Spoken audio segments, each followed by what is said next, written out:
Welcome to this deep dive on the Alien franchise.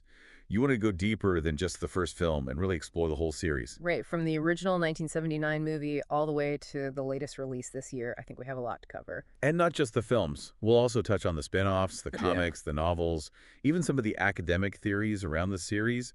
It's really become this cultural phenomenon. Yeah, it really has. Okay, so to start, what I find interesting is that we're dealing with a franchise that spans decades and has explored so many different avenues.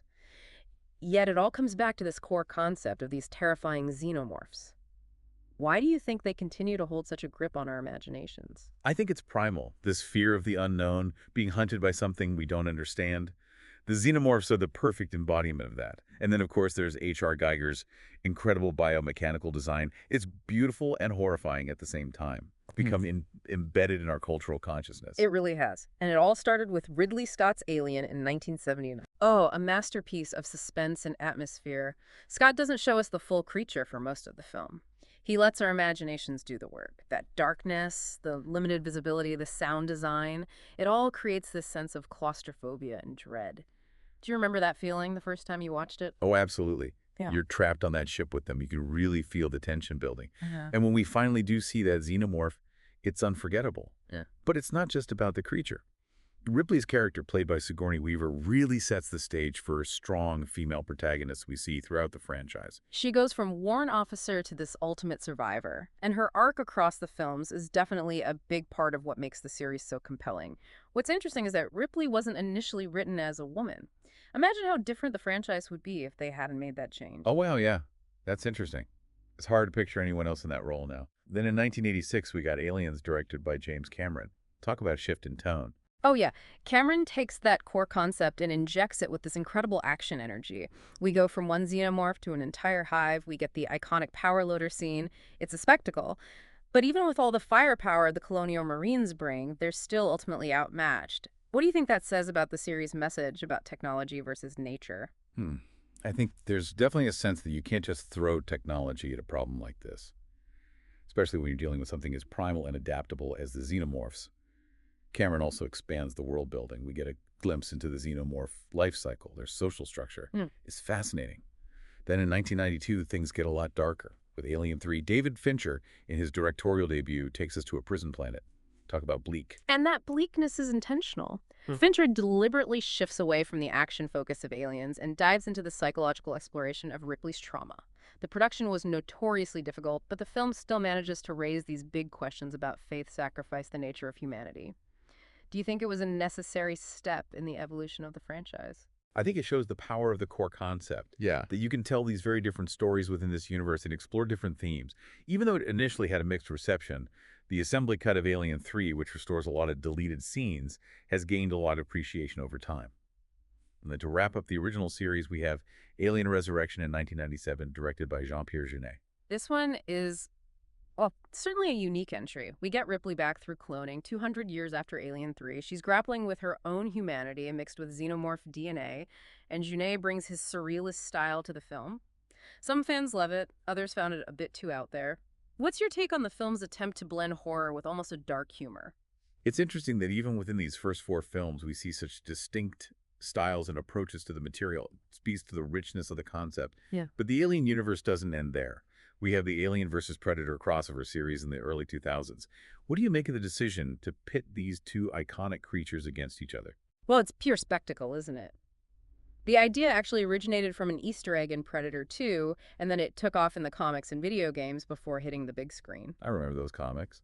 But the films themselves, Alien versus Predator in 2004 and Aliens versus Predator Requiem in 2007, they're definitely sparked debate among fans. They exist in their own separate continuity. Yeah. I think they appeal to a certain audience who enjoys that over-the-top action. But they didn't quite capture the same critical acclaim as the standalone Alien or Predator films. Then Ridley Scott returns to the franchise in 2012 with Prometheus. Yeah, this time it's a prequel. We're going back to explore the origins of the xenomorphs and the engineers who created them. Prometheus raises a lot of questions about creation, faith, humanity's place in the universe. We're introduced to Elizabeth Shaw and Charlie Holloway, these scientists searching for our creators only to find something much more terrifying. And then there's David 8, the android, played by Michael Fassbender. He's fascinating, isn't he? Brilliant unsettling. You're never quite sure what he's going to do next. Yeah. His fascination with the engineer's technology and his growing disdain for humanity really set the stage for what's to come. And that brings us to 2017 and Alien, Covenant. This one ties more directly into the events of the original Alien. We've got a new crew, a new ship, but that same sense of creeping dread as they stumble onto this seemingly idyllic planet. And David is back, but he's changed. His evolution in this film is chilling. He's obsessed with creating the perfect organism, and he's willing to use the crew of the Covenant to achieve his goals. The film explores the dangers of unchecked ambition, the potential for creation to become destruction. So we have these two prequels, Prometheus and Covenant, expanding the mythology but also leaving us with a lot of unanswered questions. Then just this year, we get a new spin-off film set between the events of Alien and Aliens, Alien, Romulus. Directed by Fede Alvarez and starring Kaylee Spini, Alien. Romulus takes us back to that classic sense of claustrophobia and terror, but with a new story and a fresh perspective on the franchise. It's a standalone film, so you don't need to have seen the prequels to follow it. So that's the main film series covered. But there's a whole other world to explore within the Alien universe. We haven't even touched on the short films, the novels, the comics, the video games. There are some real gems hidden in those expanded universes. We'll dig into those after a quick break. We'll also discuss the upcoming TV series, Alien, Earth, and delve into the cultural impact of this franchise, from academia to pop culture and everything in between. Stay with us. We're just getting started. We were just talking about how expansive this Alien franchise is. It's more than just the films. It's this whole other world of stories. Let's dive into those short films you mentioned. It seems like a great way to get even more Alien. Definitely. They offer these fascinating glimpses into different corners of the universe. Back in 2012 and 2017, when Prometheus and Covenant came out, 20th Century Fox released a series of shorts that tied into those films. So they're kind of like bonus content. More than that, I'd say. They're like little puzzle pieces, adding depth to the narratives. They introduce minor characters, offer alternate perspectives, even hint at things to come. Some were directed by Luke Scott, Ridley Scott's son. Oh, wow. A family affair. And then there's the 40th anniversary short film project. Right, in 2019, to celebrate the anniversary, Fox invited aspiring filmmakers to create their own short films set in the Alien universe. 6 were chosen and released online, showcasing a variety of styles and approaches to the franchise's themes. That's pretty cool. It's a really cool way to engage fans and give a platform to new talent. Speaking of engaging fans, let's talk about the expanded universe, the novels and comics. As a fan of sci-fi horror myself, I'm curious to know what kind of stories we can find there. There's a lot to explore. The Alien expanded universe is vast. With a rich collection of novels and comic books, they go deeper into characters. Sometimes even those we only see briefly in the films. They explore alternate timelines, flesh out the history of the Weyland-Yutani Corporation, that shadowy corporation behind so much of the trouble. Alternate timelines. Now I'm intrigued. Are there any specific novels or comics you'd recommend? Definitely. There's a trilogy known as the canonical Alien trilogy, consisting of Out of the Shadows, Sea of Sorrows, and River of Pain. They introduce new characters and offer fresh perspectives while staying true to the established canon. And if you're into audio dramas, Out of the Shadows and River of Pain have been adapted into audio plays. I'll have to check those out. Now, I can't let you go without talking about the video games. There have been quite a few over the years. What are some of the highlights? Oh, there are some classics. Alien. Isolation is a must-play for any fan of the franchise. It perfectly captures the atmosphere and tension of the original film, pitting you against a single relentless xenomorph. The game emphasizes stealth and survival rather than all-out action. You're constantly on edge, trying to outsmart this creature that can hear your every move. It's a truly terrifying experience. It sounds like it really puts you in Ripley's shoes. Absolutely. Then there's Aliens. Colonial Marines, which, despite some mixed reviews, offers a thrilling first-person shooter experience set between the events of Aliens and Alien 3. And for those who prefer cooperative play, there's Aliens. Fireteam Elite, where you can team up with friends and face hordes of xenomorphs together. Wow, it seems like there's an Alien game for every kind of gamer. But now we have to talk about something big on the horizon. The upcoming TV series, Alien Earth. This is the first time we're getting an alien story set on our planet, right? That's right. It's a pretty big deal for fans. It's being developed for FX on Hulu by Noah Hawley, the creator of Fargo and Legion. Oh, he's known for his unique style and compelling storytelling. That's definitely promising. The series is set in the near future and will explore what happens when a xenomorph outbreak hits Earth. It's a fresh take on the franchise, focusing on the human drama and societal impact of an alien invasion. It'll be interesting to see how they handle that shift in setting. And it's going to be a prequel, taking place before Ripley's story. Exactly. So we're going to see how this nightmare begins, how humanity first encounters this terrifying threat. I'm already hooked. Do we know when it's coming out? The anticipated release year is 2025. So we have a bit of a wait, but I think it'll be worth it. Yeah. You know, as we're talking about all these different iterations of the Alien franchise, it's striking how much it has captivated audiences for decades. Yeah. Why do you think this universe resonates so deeply with people? I think it taps into our primal fears, the fear of the unknown, of being hunted, of something invading our bodies. The xenomorphs are the ultimate predators, and they represent this dark side of nature that we can't control. And there's something about their design that's both horrifying and fascinating. They're these perfect killing machines, but there's a strange beauty to them, too. That's H.R. Geiger's genius. He created a monster that's both repulsive and captivating. And it's not just their appearance, it's their behavior, their intelligence, the way they adapt and learn. They're not just mindless monsters, they're a force of nature that we can't fully comprehend. Before we wrap up, we promise to explain why April 26th is a special day for Alien fans. Of course, it's known as Alien Day, a nod to the planet LV-426, where the Nostromo crew first encountered the xenomorphs. The date 426 corresponds to the planet's designation. It's a way for fans to celebrate the franchise, attend screenings, share their love for the films, maybe even dress up as their favorite characters. I can see the appeal. You know, one thing I've always found fascinating about the Alien franchise is its impact beyond just entertainment. It's been studied in academia, hasn't it? Absolutely. The Alien franchise has been a subject of study in various academic fields, from film studies to gender studies, philosophy, even religious studies. It's a testament to the depth and complexity of the themes explored in the films. It seems like there's always something new to discover with this franchise. There really is. The Alien franchise is a gift that keeps on giving. Yeah, it really is. Mhm. And we've been discussing its impact, beyond just the screen. I'm thinking about how those iconic xenomorphs and even the facehuggers have really kind of permeated pop culture. It's impossible to ignore, really. That biomechanical aesthetic that H.R. Geiger created, it's become instantly recognizable. You see its influence everywhere. Other films, video games, art, even fashion. And you can't go to a Halloween party without seeing at least one xenomorph. And those facehuggers are pure nightmare fuel. Definitely nightmare fuel. Yeah. The facehugger, with that disturbing way it latches onto its victims, it's become a symbol of body horror. It plays on those primal fears of invasion, loss of control. It's a testament to the power of the visual design in this franchise, the way those images stick with you long after you've seen the film. Yeah, and it's not just the visuals. The sound design of those films is incredibly effective, too. The hisses, the shrieks, the clicks, they create such a sense of dread. Sound is so crucial in horror. The Alien films use it masterfully. A lot of it is subtle, relying on silence and ambient noise to build tension. And then suddenly you're hit with those terrifying bursts of sound. The creatures' vocalizations are especially chilling. It's like a blend of organic and mechanical sounds, something truly otherworldly. Yeah, it's a symphony of terror, for sure. And when you think about pop culture impact, you can't forget about the merchandise. The Alien franchise has spawned a huge amount of merchandise. Action figures, model kits, clothing posters, even board games. And it's interesting how it appeals to different age groups. You have kids who want the Xenomorph action figure, even though they may not have seen the films because of their mature themes. There's just something about those creatures that captures the imagination. Mm. So we've gone through a lot in this deep dive. We talked about the origins of the xenomorph, the philosophical implications of artificial intelligence, the cultural impact of this franchise that just won't quit. We've seen how the Alien universe has expanded over the decades, branching out into different genres and mediums, and yet those core themes remain survival, corporate greed, the fear of the unknown. Yeah, it really speaks to the power of good storytelling.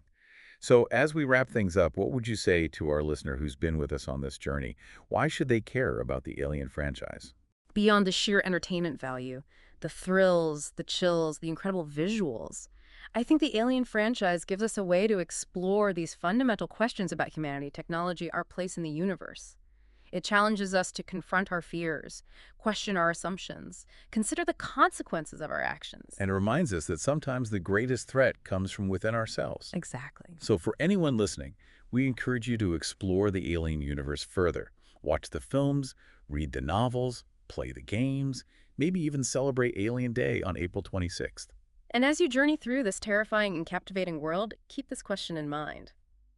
What does our enduring fascination with the Alien franchise, especially those xenomorphs, say about humanity's relationship with the unknown and our fear of the other? That's something to think about. Until next time, keep exploring, Keep learning. And watch out for those face huggers.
All right, so we are diving deep into Alien today. Alien. A film that, I mean, you know it if you've probably seen it Oh, yeah. more times than you can count, and yet I feel like there's always something new to uncover. Absolutely. Even with classics like this, there's a whole world behind the scenes that most people never get to see. Yeah, and that's what we're here for, right? We are going to unearth those like little hidden gems, I love it. those surprising facts that even the most like diehard Alien fan Right. might not know. We're talking about like the origin of the Xenomorph, Okay. the casting decisions that could have changed everything. Wow. Yeah, we'll even get into that whole fainting usher story. Wow. I have to admit the fainting usher has me intrigued. Okay, yeah, we'll get to that. Okay. First, let's talk about the creature itself, the Xenomorph. You might be surprised to learn that the screenwriter Dan O'Bannon was actually inspired to create a real-looking alien after working on a comedy. Dark Star. Right. That low budget kind of like sci-fi comedy from the 70s. Yeah, seems like a strange starting point for something as terrifying as Xenomorph. You would think so, right? Right, it's true though. But apparently working on that film left O'Bannon with just this like burning desire Okay. to create a creature that was truly believable. Mm. Something that would like get under your skin and stay with you. It's interesting how limitations can sometimes spark the most creative ideas, right? Yeah. Maybe if he had a big budget and all the latest special effects, he wouldn't have come up with something so unique and terrifying as the Xenomorph. Yeah, that's a great point. Yeah. And there's another layer to this. O'Bannon also drew inspiration from his own struggles with Crohn's disease. Wow. And that personal experience actually played a role in shaping the chestburster scene, which, as you can imagine, was not for the faint of heart. Oh, man, the visceral fear, the feeling of something like invading your body. Yeah, It's primal, you know? Okay. It resonates with a lot of people. for sure. Yeah. And speaking of primal fears, the studio actually rejected H.R. Geiger's now iconic Xenomorph design at first. Really? They thought it was too disturbing. Too disturbing. Can you believe that? It's one of the most recognizable creatures in cinema history. Right. Alien wouldn't be Alien without it. It'd be a completely different film. Yeah. Yeah. Luckily, Ridley Scott, the director, recognized the brilliance in Geiger's vision and fought for it. Good.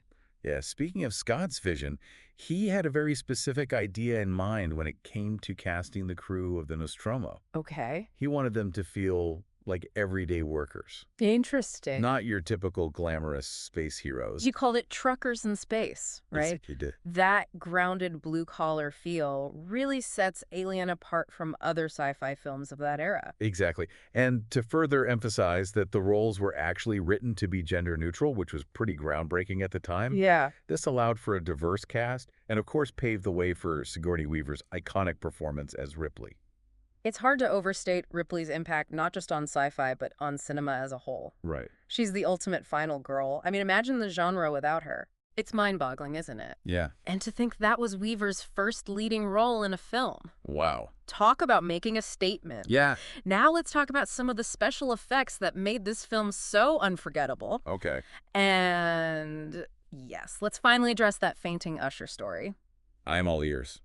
Okay, so picture the infamous chestburster scene filmed in one take with practical effects. Wow. No CGI trickery, just pure visceral movie magic. I love that. The blood, the guts, it sprayed everywhere.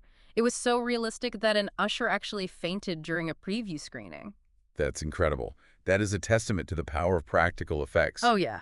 They can evoke a visceral reaction that Right. CGI just often can't replicate. Right, and while we're talking about these iconic images, did you know that for test shots of the alien eggs, they actually used chicken eggs? No way. Yeah. Really? That simple everyday object became a symbol of the whole franchise. Wow. Those little details become so ingrained in our minds. Speaking of iconic images, we have to talk about the derelict spacecraft and that mysterious space jockey. Mm. It almost didn't make it into the film because of budget constraints. Oh, wow. But thankfully, Ridley Scott understood how important it was. It adds such a chilling layer of mystery, doesn't it? It does. Like, who was this being? What happened to them? You know, it sparks all these questions about the universe that Alien is set in. It really makes you think, right? Right, and they're never answered. And forces you to come up with your own theories. Yeah, like some people think that it's a representation of humanity's fear of the unknown, Right. the vastness of space, Right. the possibility that we might not be alone. Exactly. There's also the theory that the space jockey was a pilot carrying all these alien eggs as bioweapons, Whoa. which, if you think about it, adds a whole other layer of terror to the story. Absolutely raises the stakes. Right Yeah. now, we're not just dealing with one creature, but potentially an entire arsenal of these things. Right. Yeah, it's a chilling thought. It is. But let's shift gears for a moment and talk about the sound and music that make Alien so hauntingly effective. Okay. Composer Jerry Goldsmith actually initially envisioned a much more romantic lyrical score for the film. Really? That's surprising considering the final score is so chilling and atmospheric. Right. It's hard to imagine Alien without it. I know, right? It's so integral to the film's overall mood and tone. But what's even more surprising is that the sound effects for the alien itself were created by Percy Edwards, a voice artist known for making animal sounds for British television. You're kidding. So those otherworldly shrieks and hisses are actually distorted animal noises. Yeah. That's brilliant. You know, it goes to show that sometimes the most effective techniques are the ones that are rooted in the familiar. So true. And speaking of unexpected connections, when the film was first released, it didn't receive universal acclaim. Really? Yeah. In fact, it got pretty mixed reviews. It's hard to believe now, considering it's regarded as one of the greatest sci-fi and horror films of all time. I know. It just goes to show that sometimes it takes time for a film's true impact to be recognized. It's true. Alien has become this cultural phenomenon, influencing everything from films to video games to even, wait for it, Oh, yeah. a high school play. A high school play. Yeah. That's cool. So there's this group of students in New Jersey. Okay. They decided to adapt Alien for their school production. Awesome. They had no budget, just pure passion and ingenuity. They used like recycled toys, whatever they could find to create the sets and the props. That's fantastic. And the play went viral, and guess who caught wind of it? Cool. Ridley Scott himself. No way. Yeah, he was so impressed that he sent the students a letter of congratulations and even donated money so that they could put on an encore performance. Oh, and Sigourney Weaver attended the performance. Yes, she did. That is amazing. I know. That's a dream come true for those students. They took a classic film, Yeah. they made it their own, honored the source material while adding their own unique touch. It just speaks volumes about the power of Alien to inspire creativity even decades after its release. It's a testament to the enduring legacy of Alien, that it can inspire this kind of creativity across generations. For sure. And you know what else is interesting? Alien wasn't just a hit in America. It resonated globally. It did. Became a cultural phenomenon in countries all over the world. It even inspired the name of a rock band in Yugoslavia, No way. What was the band called? Osmi Putnik, Mm. which translates to Eighth Traveler. Oh, wow. A Yeah. pretty cool nod to the film's 7 crew members and, of course, the 8th passenger, the Xenomorph. That's amazing. It's incredible how a film can transcend cultural boundaries and become such a shared experience. It's the power of storytelling. Right. Certain themes and ideas resonate with people regardless of their background. But even with its global reach and iconic status, Alien had its fair share of behind-the-scenes drama, particularly when it came to the studio 20th Century Fox. Oh, really? Yeah. It's fascinating how even a film as successful as Alien could get caught up in studio politics. Sure. It really is. You see, 20th Century Fox actually claimed that Alien lost money for almost a year after it was released. That's so strange. It was a box office hit, wasn't it? Huge hit. Yeah. But Hollywood accounting can be a bit of a maze, Yeah. Industry experts believe that the studio was trying to downplay the film's success to avoid paying out larger profits to the production company Brandywine. Ah, so they were essentially trying to manipulate the numbers Right. to benefit their own bottom line. Exactly. Wow, it's kind of ironic considering how hesitant they were to even greenlight the film in the first place. Yeah. I mean, once Star Wars proved that science fiction could be a gold mine, they were quick to jump on the bandwagon. Right, right. And this financial maneuvering is what ultimately led to the legal battles surrounding the sequels. Oh, really? So Brandywine actually had to sue Fox Sue him. to get Aliens made Oh. because the studio claimed that Alien wasn't successful enough to warrant a sequel. A lawsuit to force a sequel. That's a pretty bold move. It shows how much faith the filmmakers had in the Alien universe. And thankfully, they won that lawsuit, Good for them. paving the way for James Cameron's masterpiece. Yeah. But let's move beyond the boardroom drama for a second. Okay. And delve into some of the deeper themes and symbolism in Alien. It's more than just a monster movie, wouldn't you say? Absolutely. There's a lot going on beneath the surface. Yeah.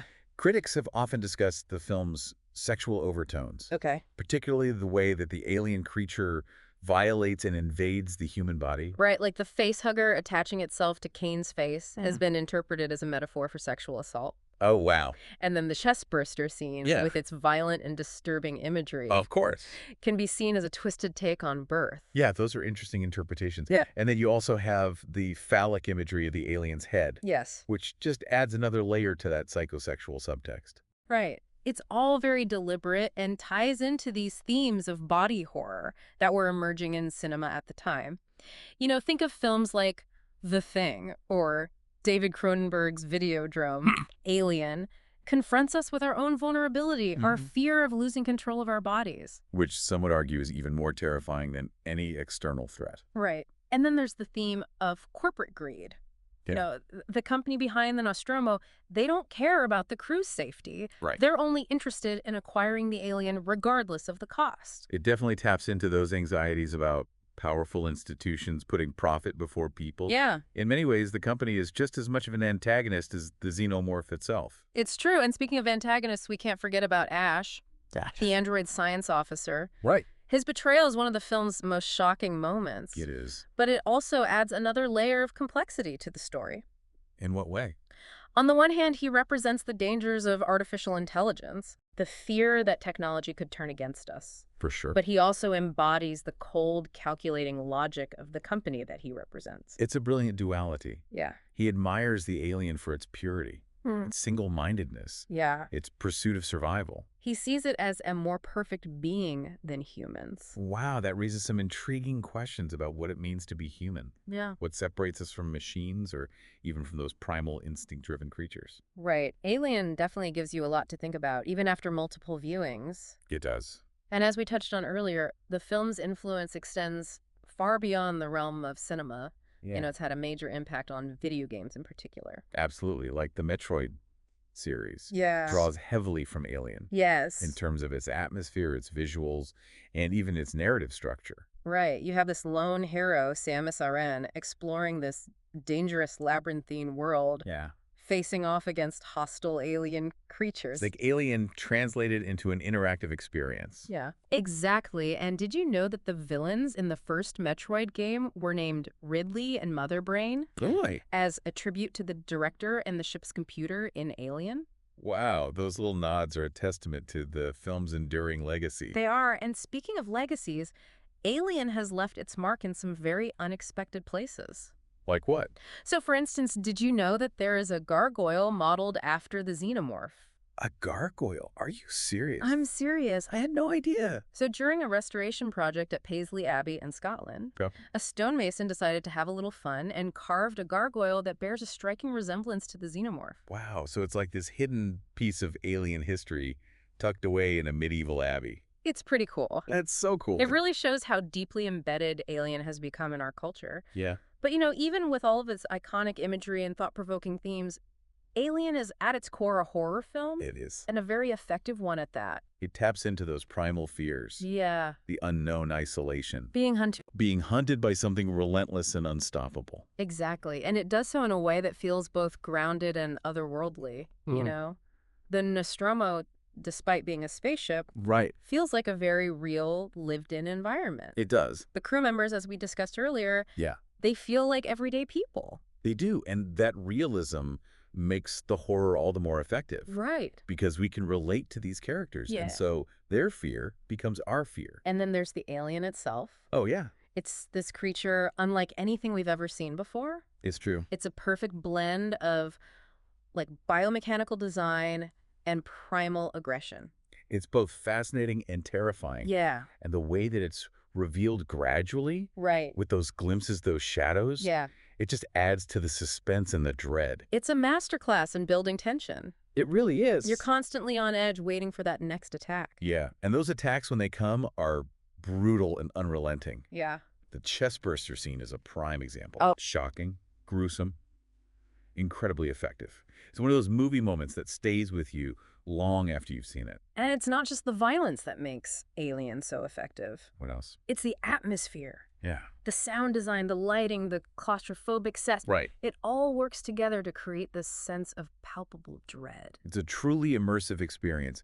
You feel like you're right there on the Nostromo with the crew, Yeah. trapped and hunted by this terrifying creature. And it's that feeling of helplessness, that sense of being trapped with no escape that really gets under your skin. Right. Alien isn't just about scaring the audience. Right. It's also about exploring these deeper themes of human nature Yeah. and our place in the universe. It forces us to confront our own fears, our own vulnerabilities, Right. and asks these big questions about what it means to be human and what our future might hold. Alien is a film that stays with you. It's a film that you think about long after you've seen it. It's true. And it's a film that, despite being over 4 decades old, still feels relevant and powerful today. It does. It's a true classic and a film that deserves to be revisited and re-examined. Yeah, and speaking of revisiting, let's circle back to the topic of the Alien franchise and its evolution over the years. Okay, so the sequels, the prequels, the crossover films. It's been quite a journey for the Xenomorph and the world it inhabits. Yeah, it really is amazing how a film like Alien, which started with such humble beginnings, could spawn such a vast and complex universe. It really is. It's a testament to the power of the original concept. Right. The way that it captured people's imaginations and left them wanting more. Yeah, so the first sequel, Aliens, directed by James Cameron, Yeah, took the franchise in a slightly different direction. a little bit. Amped up the action, introduced this whole concept of the Xenomorphs as like a hive mind society, which, some fans saw it as a betrayal of the original films like slow burn horror, Right. while others embraced it as a worthy successor that expanded the mythology in exciting new ways. It definitely sparked a lot of debate among fans, for sure. Yeah, for sure. And then you had the later sequels, Yeah. Alien 3 and Alien Resurrection, Oh, yeah. which, let's be honest, Yeah. received a much more mixed reception. Yeah, those films, they kind of struggled to recapture the magic of the first two. Right. Perhaps because they strayed too far from those core elements Yeah. that made Alien so effective. It felt more like those conventional, like, action horror films, Right. like lacking the thematic depth, Yeah. the sense of dread that defined the originals. For sure. And then you can't forget about the Alien versus Predator crossover films, Oh, yeah. which took the franchise in a completely different direction. They did. Those were definitely a departure. Yeah. They appealed to a different audience, I think. Right. An audience that was more interested in seeing two iconic movie monsters duke it out on the big screen. Yeah, it is interesting how a franchise can evolve over time Yeah. and sometimes branch off in ways that not everyone embraces. Right. But I think that's also a sign of its cultural influence, right? It shows that the concept is strong enough to support multiple interpretations. Yeah. And speaking of interpretations, Ridley Scott returned to the franchise with Prometheus in 2012 Oh, yeah. and Alien Covenant in 2017. Okay.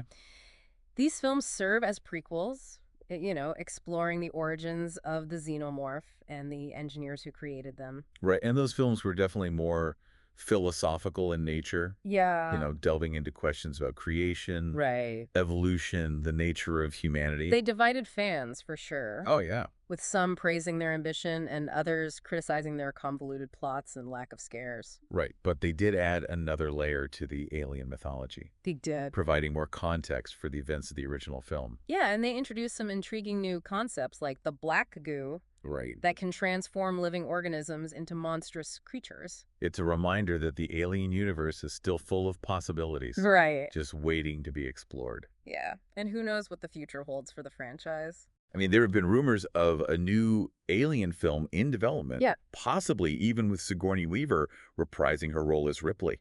That would be incredible to see her like back in action, Yeah. facing off against the Xenomorph once again after all these years. Bring the franchise full circle. Yeah, and it would be a chance to really explore how Ripley has changed and evolved since her last encounter with the alien. Right, maybe she's become hardened, cynical, Yeah. haunted by her experience. Or maybe she's found a way to come to terms with what happened. Right. Even like finding a sense of purpose in fighting against this terrifying threat. It'd be fascinating to see how her character arc has progressed. It would be, but even if that film never comes to fruition, Alien has already left an indelible mark on cinema For sure. and popular culture. Absolutely. It's Yeah. a film that continues to inspire, to terrify, to provoke thought, no matter how many times you've seen it. And one of the most enduring aspects of the film, I think, Yeah. is the mystery surrounding that space jockey. Hmm. You know, who is this being? What was their connection to the Xenomorph? It's a question that has haunted fans for decades. It had. There have been countless theories, but no definitive answers. And I think that's part of what makes Aliens so compelling. Yeah. You know, it doesn't spoon feed you everything. It Yeah. leaves room for interpretation, for Right. speculation, for Yeah. imagination. And that is a rare quality in modern cinema. It is. So many films these days, they try to explain everything, Yeah. tie up all the loose ends. Right. But Alien embraces that ambiguity. It does. It leaves you with questions, with a sense of unease, with the feeling that there's more to the story than meets the eye. And that's what makes it a true classic. It does. It's a film that stays with you, that lingers in your mind long after the credits have rolled. It's a film that invites you to think, Yeah. to explore, Yeah. to delve deeper into its mysteries. Absolutely. And it's a film that, even after all these years, still has the power to surprise and captivate audiences. So as you continue your own exploration of the alien universe. Yes. Remember to keep an open mind, embrace the ambiguity, and always be prepared for the unexpected. Because in space, no one can hear you scream.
Welcome to another deep dive with us.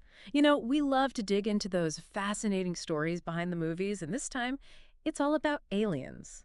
And we are using, of course, the Wikipedia article as our source material. But this isn't just a rewatch party, right? This is about understanding how this iconic film, you know, how it almost didn't even happen. It's true. The Journey of Aliens, it's a story in itself, filled with creative struggles, and studio pushback, and even some on-set drama. Oh, juicy. So let's go back to the beginning. You'd think, right, that after the success of Alien, the studio would have been like, give us a sequel stat, but... Well, that's where things get interesting. It seems that 20th Century Fox, they kind of saw Alien as more of a fluke, Yeah. a lucky break, rather than a guaranteed hit. Really? They were nervous about the budget for a sequel and if a wider audience would even, be interested. Plus, there were these legal battles going on over profits from the first film. Oh, come on. I know. It's like classic Hollywood accounting, right? Imagine a studio claiming that $100 million movie was a flop. Unbelievable. So how did Aliens escape, like, development hell? Well, that's where James Cameron comes in, fresh off the success of The Terminator. He had this brilliant pitch, to blend the horror of Alien with that heart-pounding action of his own hit. Smart move. So aiming to pull in both horror and action fans. Exactly. And you can totally see that in the final film. I mean, think about the pulse rifles, the Marines, the whole battle prep sequence.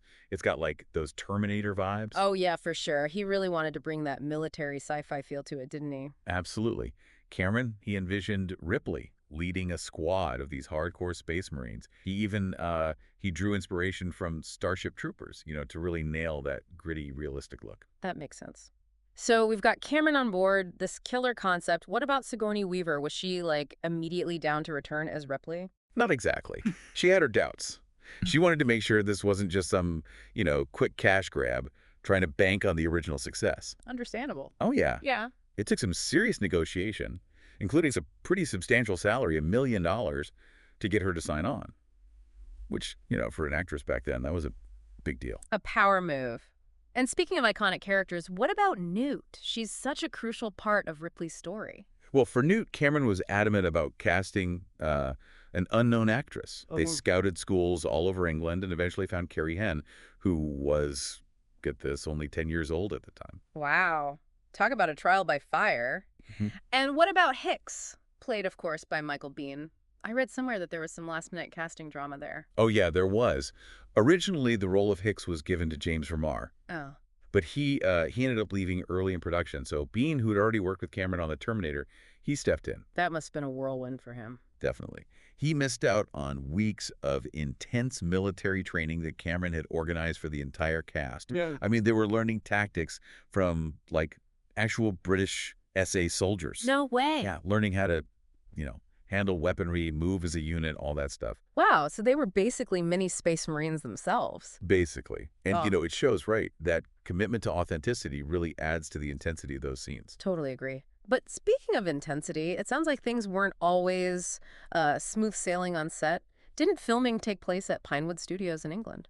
It did.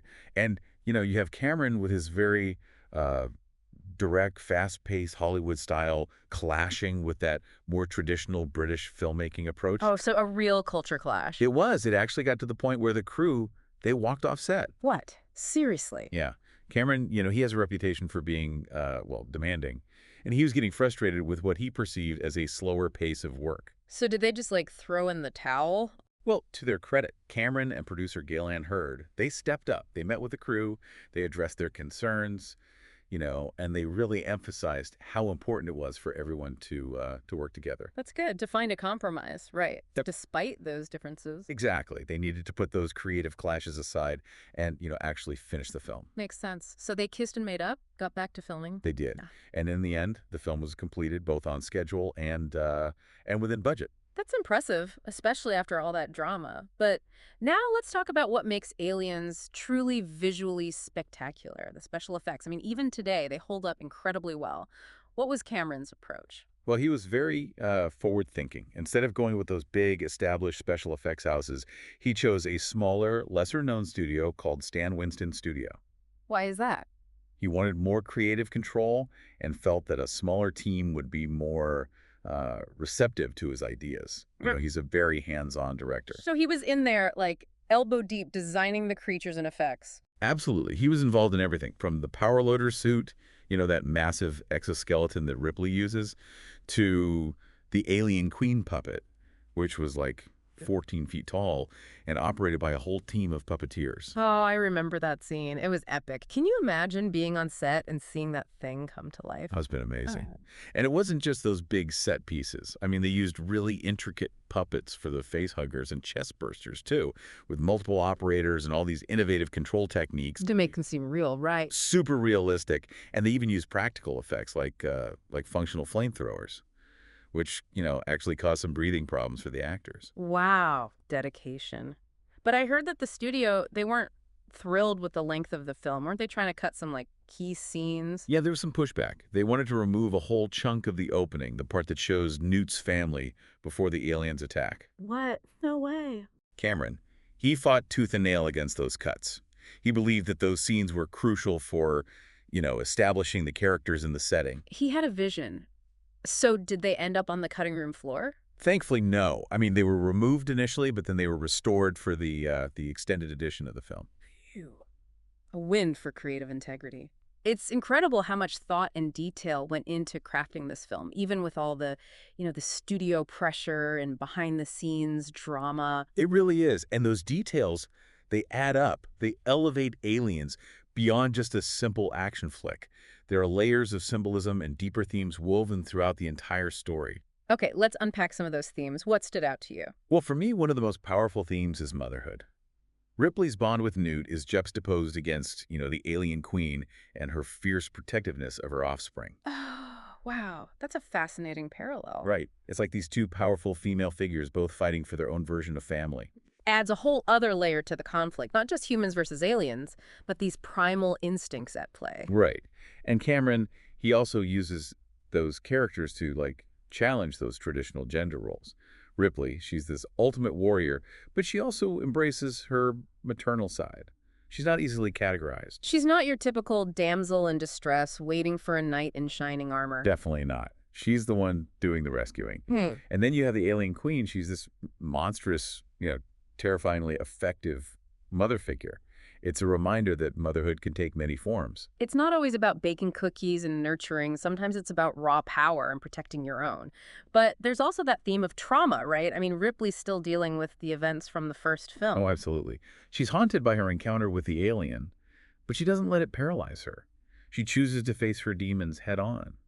And Cameron uses those intense action sequences, the claustrophobic setting, to heighten that sense of tension, to mirror Ripley's internal struggle. It's not just mindless action. It's like a visual representation of her psychological state. Exactly. And that depth is what sets Aliens apart.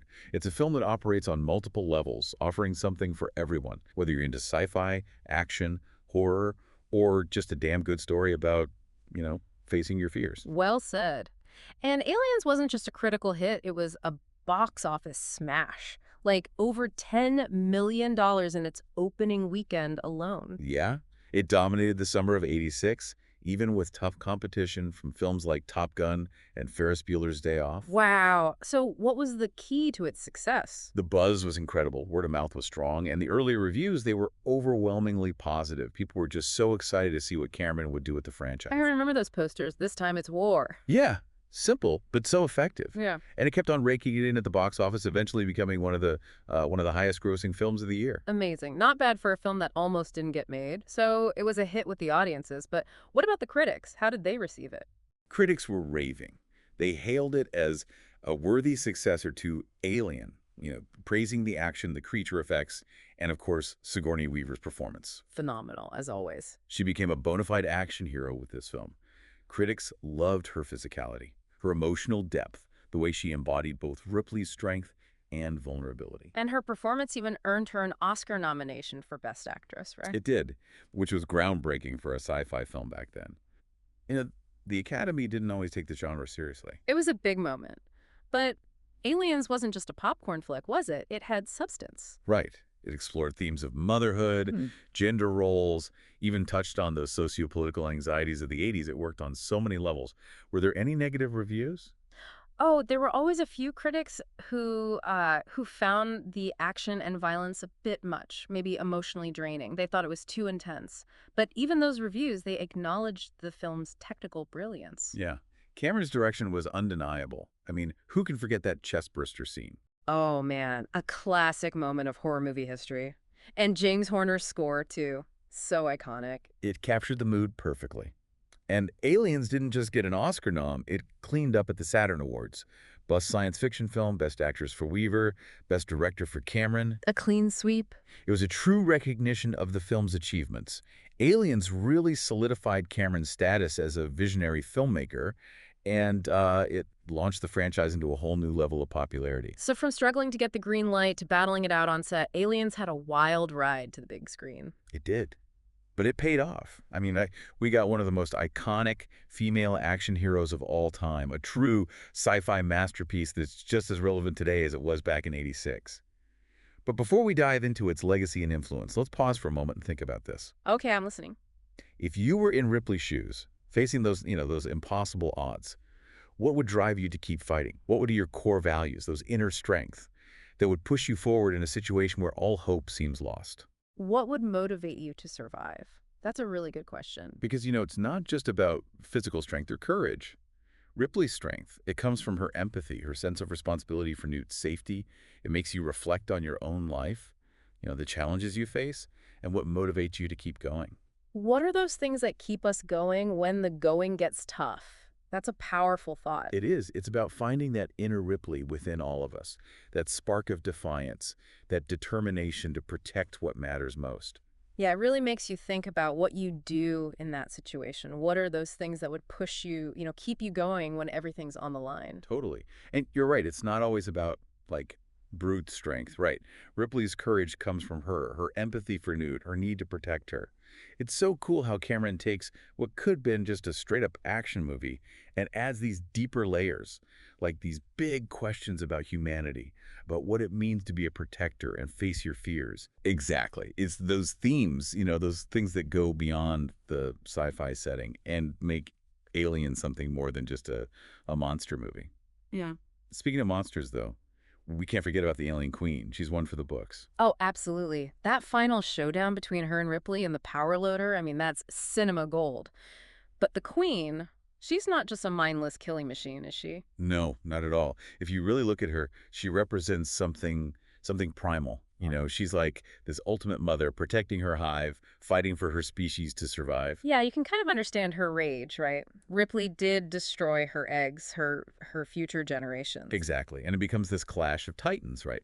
Two mothers, each fighting for what they believe in, what they need to protect. It makes you think, where's that line between, empathy and self-preservation? Can you even find a compromise when you're up against something so alien to everything you understand? Those are the big questions, aren't they? And Aliens doesn't shy away from asking them.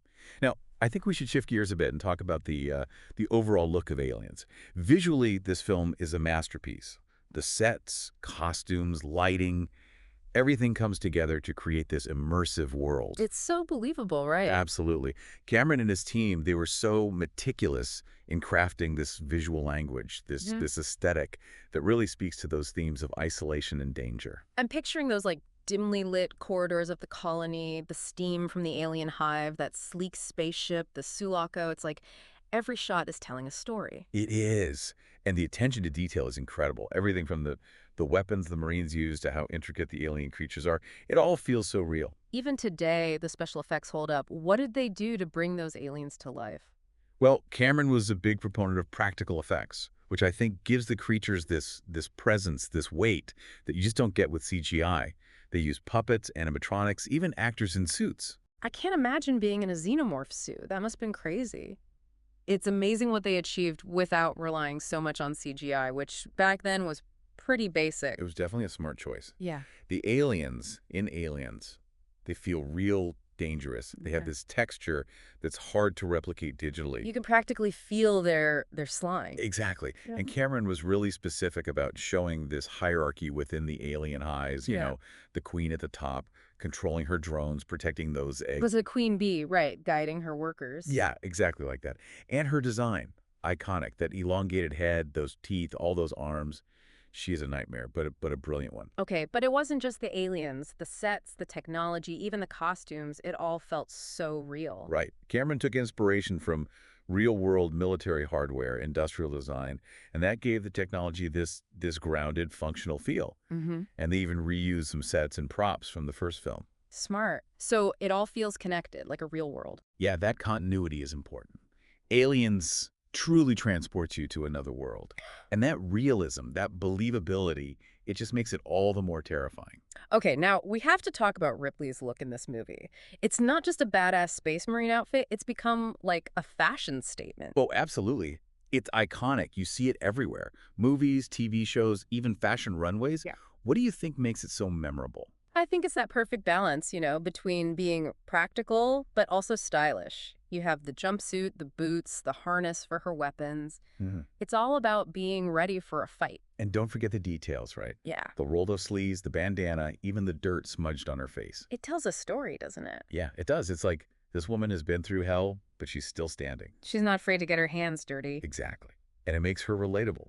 She's not some pristine superhero. She's a real woman fighting to survive. Yeah, and her clothes reflect that. They've got this lived-in feel, like Mhm. they've seen some action. Right. And it's interesting how Cameron uses her clothing to kind of challenge those traditional ideas about femininity. She's not in some, skimpy outfit. She's dressed for comfort, For mobility. battle. Right. She's not trying to be sexy. She's trying to survive. And that's what makes her so badass. Exactly. It's like a reminder that women can be strong and capable without sacrificing, their practicality. Ripley's, look, it's a testament to that. It's become this cultural icon. It still inspires people today. Oh, it definitely does. And we can't forget about the Colonial Marines. Their look is just as iconic. They've become what everyone thinks of when they picture Space Marine. Oh, yeah. They're the embodiment of military might with all their gear and weapons. So where did that look come from? What inspired it? Well, Cameron drew a lot of inspiration from real military gear, particularly from the Vietnam War era. You Right. see it in the helmets, the jackets, even the camo patterns they use. Their weapons, too, they have this, realistic but futuristic look to them. Yeah. Pulse rifles, smart guns, flamethrowers. They were all designed with this futuristic twist, but they were still grounded in real-world firearms. Yeah. And Cameron insisted that they be functional, working parts, realistic sounds. So it felt authentic, like these were real soldiers facing this unimaginable threat. Exactly. And let's not forget their dropship, swooping in from the Sulaco, dropping them right into the alien nest. That thing is a symbol of, sci-fi military transport. And it had that rugged feel, like it was built for war. Yeah. Not just a fancy spaceship. It was designed to be both a troop transport and a combat vehicle. That looked amazing on screen, too. Oh, yeah. And I think it represented both hope and doom at the same time. Like, here comes the cavalry, but are they going to make it out? So another great example of how aliens use those practical effects and innovative design, they really created this believable world. So from Ripley's jumpsuit to the Marines' gear to the amazing aliens, the look of aliens is about so much more than just looking cool. Definitely not just about looks. It's all part of telling the story, immersing the audience in this world. When you believe in the world, you believe in the characters and what they're going through. Yeah. Exactly. It's about creating a world that's both familiar and alien, where the stakes are high and the danger is real.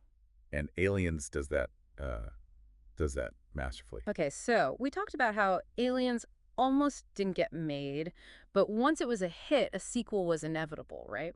But I heard that the road to Alien 3 was, well, a little bumpy. It was a bit of a mess, to be honest. First off, James Cameron and Gale Ann Hurd, they weren't involved in Alien 3. Wait, really? But they're the ones who brought the franchise back to life. I know, but there were creative differences with the studio. They just had different visions for where the story should go. Plus, Cameron was already busy with other projects, like The Abyss. Yeah, he always has a lot going on. But Alien 3 without Cameron and Hurd, that's got to be tough for the fans to swallow. It was. And the development process, it was just problem after problem. Multiple scripts, directors. The production got delayed so many times, it's like a recipe for disaster. Oh, no. And the final film, which was directed by David Fincher, it got mixed reviews, to put it mildly. Some people like the dark, bleak tone, how it focused on her inner struggles. Well, Fincher is known for that dark, gritty style, so it makes sense. Yeah, but a lot of fans were furious because the film, it kills off Hicks and Newt. Off screen, no less. What? No way. They just killed him off. That's harsh. It was a bold move, and it definitely upset a lot of people. Even Cameron wasn't happy about it. I can imagine. They put so much work into developing those characters. Right. It feels a little disrespectful, but I think it reminds us that sequels, they don't always live up to the original. And sometimes maybe it's better to just, leave a good thing alone. Maybe you're right. But the story of Alien 3 is still fascinating, even if the film is divisive. It shows how messy and unpredictable filmmaking can be. Totally. Even the most talented people can stumble when they're trying to follow up a beloved classic. But Alien 3 did lead to another sequel, Alien Resurrection. Oh, yeah. Directed by Jean-Pierre Jeunet, right, the guy who made Amélie. That's quite a change from the other Alien directors. It was a bold choice. And Alien Resurrection. It Hmm. took the franchise in a whole new direction, like 200 years after Alien 3, and it had a cloned version of Ripley, one that was like fused with alien DNA. Whoa, so we've got a clone Ripley with alien powers. Yeah, pretty wild. Yep. And it was a divisive choice. Some fans liked the over-the-top action, the dark humor, how it explored this new Ripley and her connection to the alien. Sounds like it had a different vibe. Yeah, it did. Jeunet brought his own unique style to the alien world. But, a lot of fans felt like it went too far, like it strayed from the original films. So was Alien Resurrection a success or a flop? Hard to say, really. It wasn't a massive hit like Aliens, but it's gained a following over the years. A cult classic. Yeah, you could say that. It's got a certain charm to it. And Sigourney Weaver, she's amazing in it. She's always great. She's got this new challenge playing Ripley, grappling with her humanity, with these alien instincts. And there's some fun new characters, too. Winona Ryder plays Annalee Call, this android who's more human than she realizes. Interesting. So even if Alien Resurrection wasn't a smash hit, it kept the franchise going. It opened the door for prequels, spin-offs, you name it. Exactly. It shows how much life there is in the Alien franchise. And it all started with that one line, in space, no one can hear you scream. But on Earth, those screams, they've been echoing for decades. They have.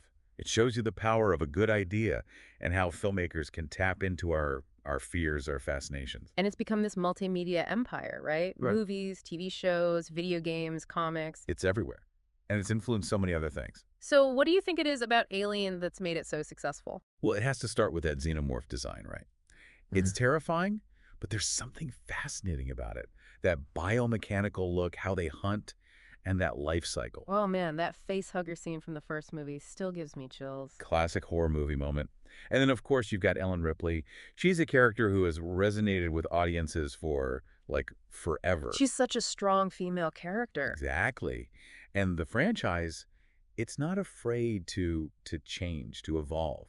From the horror of the first movie to the action of Aliens, then the darkness of Alien 3, Yeah. the Alien universe is constantly finding new ways to scare us, to intrigue us. It's not afraid to take risks, to try new things, and that's why it stayed relevant, I think. Absolutely. It's more than just movies and merchandise. It's a phenomenon. It's really left its mark on pop culture. Okay, but let's talk about the prequels for a minute. In 2012, Ridley Scott, he came back to the franchise with Prometheus. Oh, yeah. That was a big deal. It was a prequel that explored, where the Xenomorphs came from, those engineers who created them. Visually stunning, too. And the story, it really made you think. Questions about faith, creation, what our purpose is in the universe. So it tackled some big ideas. It did. It was definitely ambitious, but it also divided fans. Some people loved it. Others felt like it moved too far away from the original Alien. It was more of a philosophical sci-fi movie than a straight-up horror flick, wasn't it? Yeah, definitely. Yeah. And it left some questions unanswered, which frustrated some people. Well, we did get introduced to some new characters, like Mhm. Noomi Rapace as Elizabeth Shaw and Michael Fassbender as David the android. Oh, Fassbender, he was brilliant in that. Really chilling portrayal of artificial intelligence. So was Prometheus a success or not? I mean, it made money, but it definitely started some debates among the fans. It wasn't universally loved. It did pave the way for another prequel, though. Alien Covenant came out in 2017. Oh, yeah, Covenant. It was more of a direct sequel to Prometheus, and it brought back more of that horror vibe, too. More xenomorphs, less deep thinking. Yeah, pretty much. Covenant had Michael Fassbender playing two androids this time, David from Prometheus and Walter, a newer model. Two Fassbenders, that's a win. It was. And seeing those two characters interact, so interesting. They represented these different ideas about AI. Right, like different paths for artificial intelligence. So Covenant brought back the scares and tried to tie things back to the original Alien. Did it work? I think it depends who you ask. Some fans thought it was a step in the right direction. Others felt like it could have been more original. So, more debate among the fans. But hey, at least it's sparking conversation, right? And the prequels, they definitely added to the Alien universe, even if they weren't perfect. For sure. They show that Ridley Scott still has those visual chops, and he's still interested in asking big questions.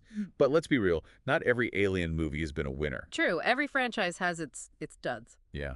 What about Alien versus Predator? Oh, the crossover. It sounded so cool, pitting those two iconic movie monsters against each other. On paper, it's a great idea, but in reality, It kind of fell flat. Like they had this chance to make something truly epic, but it just didn't work. the characters, they were kind of bland. The story was predictable. The effects weren't even that good. And the sequel, Aliens versus Predator, Requiem, it was even Oh, worse. yeah, that one really doubled down on all the things that didn't work in the first one. It just goes to show you, not every crossover is a good idea. Yeah, sometimes it's best to leave well enough alone. But those missteps, they can't really take away from what Alien has accomplished. Right. The original is still so strong. Exactly. And the franchise, it's still going strong today. Yeah. There's a new film, Alien Romulus, coming out in 2024, and I think there are rumors of a TV series in development. So the Xenomorphs, they're not going away anytime soon. Nope. And beyond the movies, Alien has become this cultural force. Video games, comic books, you name it. The video games have been awesome, Ah. especially Alien, Isolation. Oh man, that game was terrifying. It really captured the feeling of being hunted, of that constant tension. It's a perfect example of how the Alien franchise can work in other media. And the comic books. Dark Horse Comics has been doing Alien comics forever. They've added so much to the story, explored all these new corners of the Alien universe. It shows how a franchise can grow, how it can offer these new perspectives for the fans to enjoy. And of course, there's the merchandise. Mm-hmm. Action figures, t-shirts. Facehugger plush toys. You can buy anything. But beyond all that, it's the fans that really keep this franchise alive, you know? Mhm. Alien has some of the most dedicated fans out there. They're the ones who keep the passion going. The fan art, the cosplay, the discussions. They know everything about the franchise, and they're not afraid to share their opinions. Right, which is good. It means they care. It does. And the filmmakers, they've even acknowledged that, you know? They've taken fan feedback into account. It's a real community. I love that. The fans keep the franchise going. The filmmakers give them new things to love. It's a really cool cycle. It is. It's a shared experience, you know? Sure. People coming together to celebrate this love for these creatures in these movies. That's what makes Alien so special. It's a community, a shared passion for those things that go bump in the night. And that passion just keeps growing. So we've really explored this franchise from its humble beginnings to this massive cultural phenomenon. And those xenomorphs, they haven't lost their grip on our imaginations. They really haven't. But I think Alien is more than just scary movies, right? Oh, for sure. I think it's a reflection of who we are, our hopes, our fears, how we deal with the unknown. Okay, now before we wrap things up, let's talk about the legacy of the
So you wanted to know more about the making of Alien 3.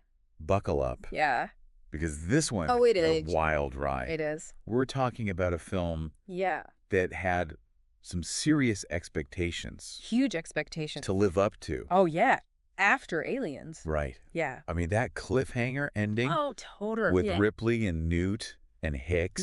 Bishop? Yeah, and Bishop all tucked away in hypersleep. You know, like, It just left you wanting more. oh, for sure. Like, what happened next? Right. Did they ever really, like, Exactly. deal with what they went through? Yeah.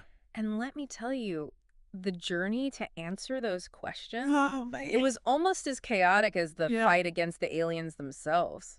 It's remarkable how many twists and turns this production took. It really is. Like, imagine this, right? Okay. The original plan was a 2-part story, Okay. and Ripley was supposed to take a back seat. Wait, seriously? Yeah. Who was going to be the lead then? Hicks? What? Yeah, they wanted Hicks Wow. to step up as the main protagonist, Interesting. facing off against like this whole human society Okay. that had broken away from Earth. So different. Yeah, they were playing with Cold War themes and everything. Wow, that would have been a completely different film. It would have been fascinating to see. Oh, yeah. What if Sorry, I can see it now, like swirling in the minds of all the alien fans? Well, Like, yeah. what could have been? And that desire for like a radical change Okay.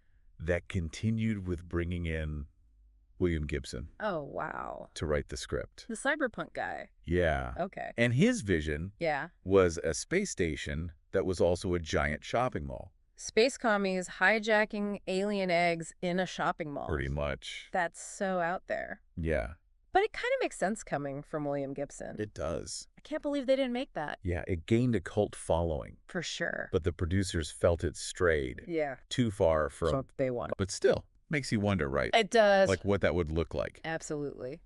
But the script changes kept coming. Oh, really? So Yeah. it wasn't just smooth sailing from there? And not even close. Okay. So Eric Red, Oh, wow. the guy who wrote The Hitcher, Yeah. he had his turn. Mm-hmm. And his concept was basically like small town America, Okay. but in space, What? Wild. with tons of aliens causing havoc. So was this before or after they tried to get rid of Ripley? This was actually during David Tui's time, Oh, okay. the guy who later wrote Pitch Black. Right. And he came up with the prison planet concept. Okay. And his initial script didn't have Ripley at all. No Ripley. Nope. Wow. But then the studio execs, Oh, they stepped in okay. and insisted she return. Well, I mean, Yeah. Sigourney Weaver as Ripley is iconic. They declared Yeah. that Sigourney Weaver is the centerpiece of the series. You're not wrong. And they demanded that she be brought back. Okay, so Ripley's back in the picture. She's back. Another twist, though, right? What about this wooden planet idea I've heard about? Yes. That was Vincent Ward, Oh. the director known for visually stunning films like Yeah. The Navigator. And, Playing with the human heart. yeah. Yeah. And his concept was incredibly ambitious. Okay. Ripley crash lands on this satellite Uh-huh. that's basically a giant wooden monastery What? inhabited by these Luddite monks A wooden planet with Mhm. monks? who think the Xenomorph is the devil. That's incredible. It's fascinating. Talk about a visual feast. But it seems the studio got cold feet. Why? They were worried about the cost Makes sense. and whether it would be commercially successful. Uh-huh. And ultimately, they clashed with Ward over the creative direction, And and he was let go. that's such a shame. It is. I would have loved to see that. I know. So with all these changes, how did they finally settle on David Fincher to direct? He was coming from music videos back then. It was a trial by fire for him. I bet. He inherited a troubled production, Yeah. a script that was still in flux, Really? and immense pressure to follow up Aliens. Yikes. Can you imagine being a first-time director thrown into that? What a way to start a film career. Right. So did he manage to pull it together? Well, filming started in January of 1991 at Pinewood Studios. Okay. But it wasn't a smooth process. I can imagine. Get this. Huh. They started shooting without a finished script. No way. Yeah. Were they just making it up as they went along? Pretty much. And how much had they already spent at that point? $7 million. Oh my goodness. And on top of that, Yeah. the cinematographer, Jordan Cronenweth, Right? he had to leave because of illness. Oh no. They had to bring in Alex Thompson to finish the job. Wow. Talk about a high pressure situation. It was a mess. They were filming in some pretty rough locations too, right? Yeah, they used places like Blythe Power Station Okay.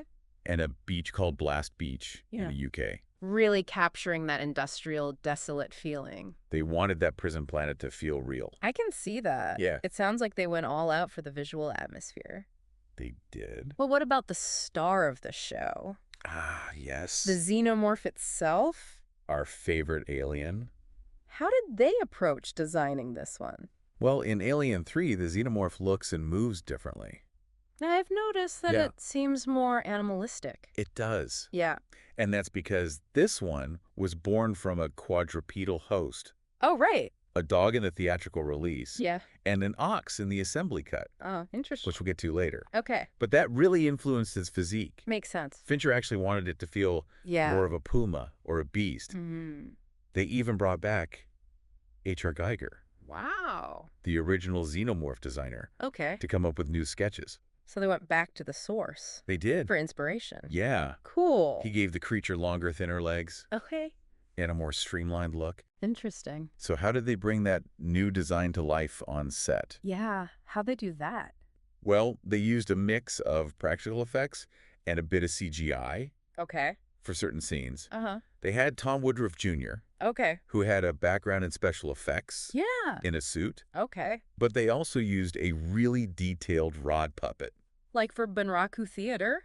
Yeah, kind of like that. That's fascinating. It was pretty groundbreaking for the time. Wow. They used it to create those super fast, fluid movements.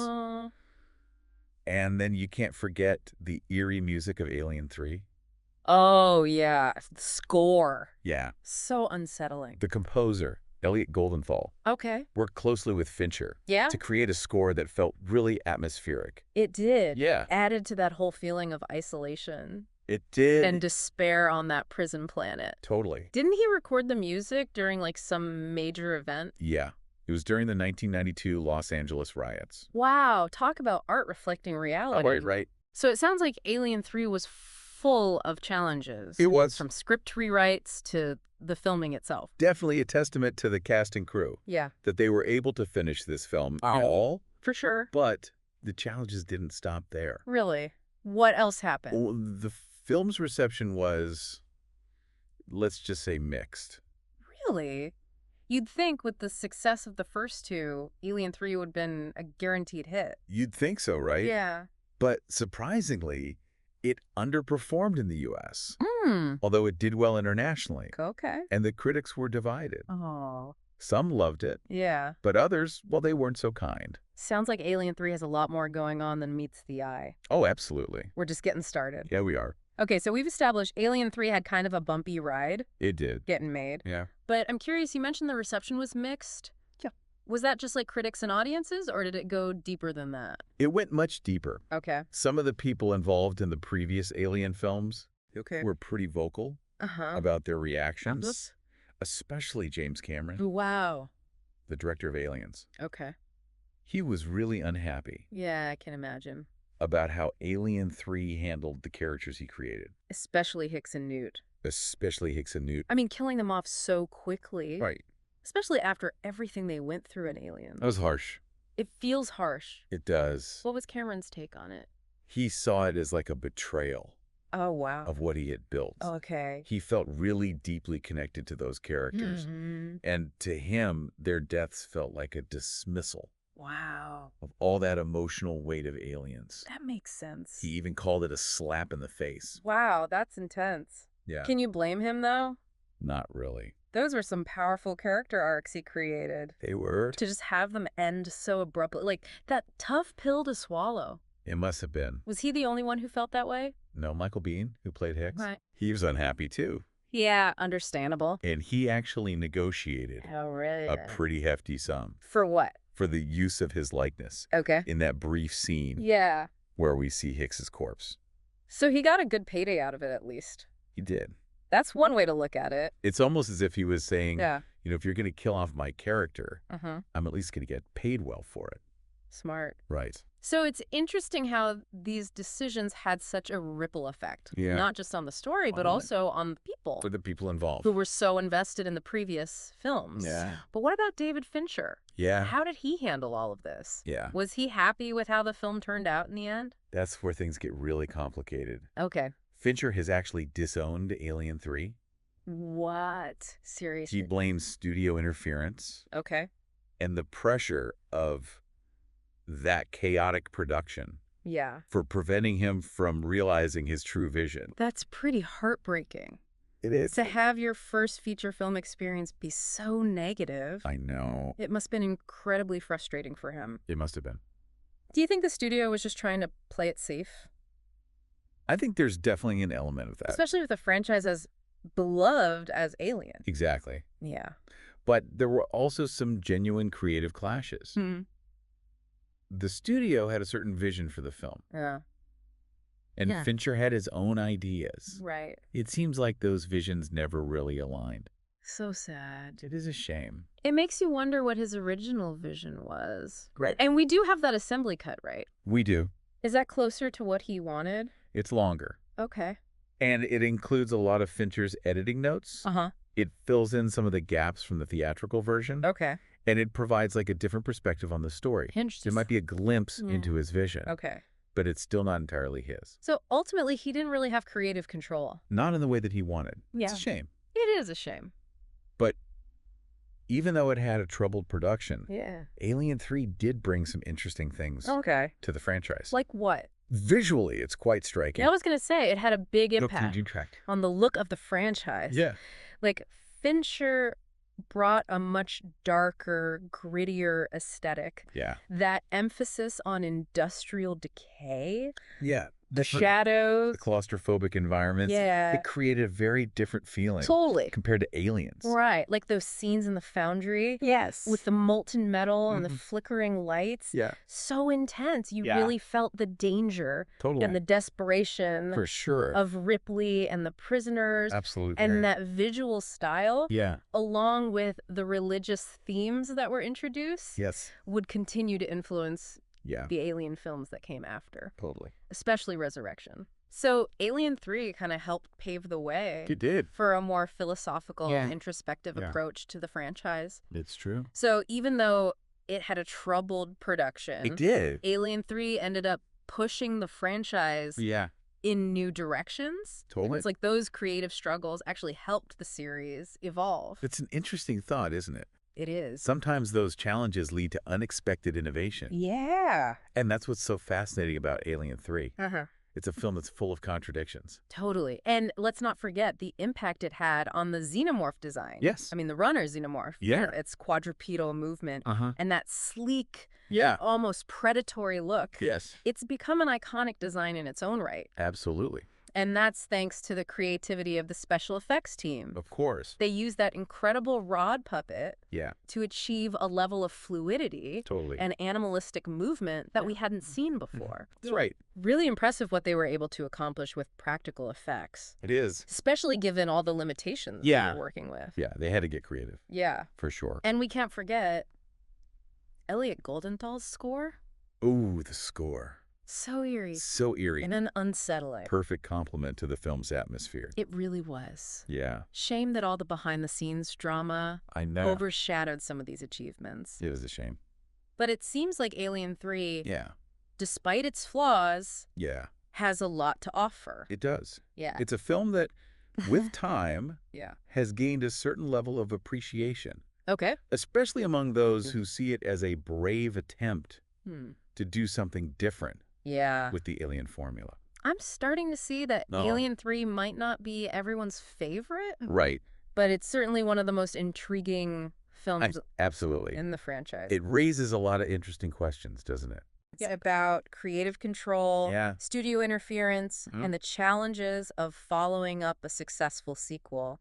That's a tough one. It is. It's a great reminder that sometimes the most interesting stories Yeah. are the ones that happen behind the scenes. Absolutely. Yeah. And those stories can reveal a lot Okay. about the creative process Mhm. and the complexities of filmmaking. I'm definitely ready to dive deeper Yeah. into the long-term impact of Alien 3 Okay. and see how it shaped the future of the franchise. Let's do it.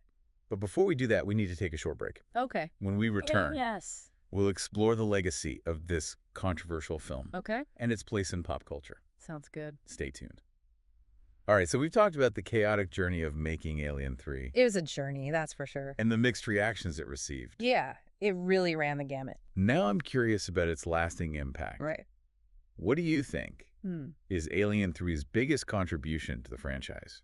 Well, one of the most interesting things about Alien 3's legacy Yeah. is how it opened up Mm-hmm. new thematic possibilities for Yeah. the franchise. In what way? Before Alien 3, Yeah. it was mainly about action, Right. horror, and survival. Yeah. Classic. But with the prison planet setting Uh-huh. and those subtle religious undertones, Right.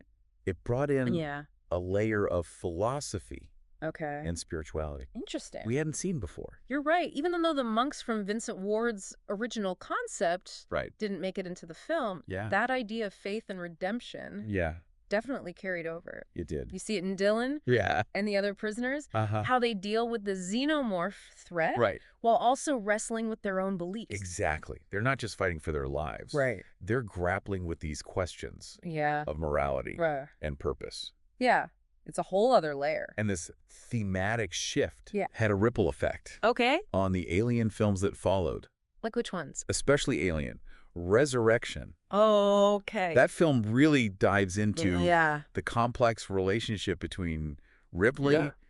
and the Xenomorphs. Yeah, blurring the lines between human and alien. Exactly. So Alien 3 really paved the way Yes. for that deeper, more Yeah. philosophical exploration. Absolutely. It's amazing how a film born out of so much turmoil I know, right? could end up pushing the franchise Yeah. in such a thoughtful direction. It's pretty incredible. Sometimes those creative struggles Yeah. can lead to unexpected breakthroughs. It's true. So beyond those thematic contributions, Okay. did Alien 3 influence like the look, The aesthetic. yeah, Oh, yeah. of sci-fi and horror films that came after it? Totally. Yeah, I feel like I've seen that Yeah. dark, gritty aesthetic in other movies. You're definitely picking up on something. Okay. Think about films like Yeah. Event Horizon Okay. or Pandorum, or even video games like Dead Space. I can see that. They all have that grimy, Yeah. industrial feel, that Uh-huh. sense of claustrophobia Yeah. and impending doom. Right. Alien 3 really set a precedent for using darkness, Yeah. shadows, Uh-huh. and set design Yeah. to create Uh, a truly unsettling atmosphere. and what about the runner, Xenomorph?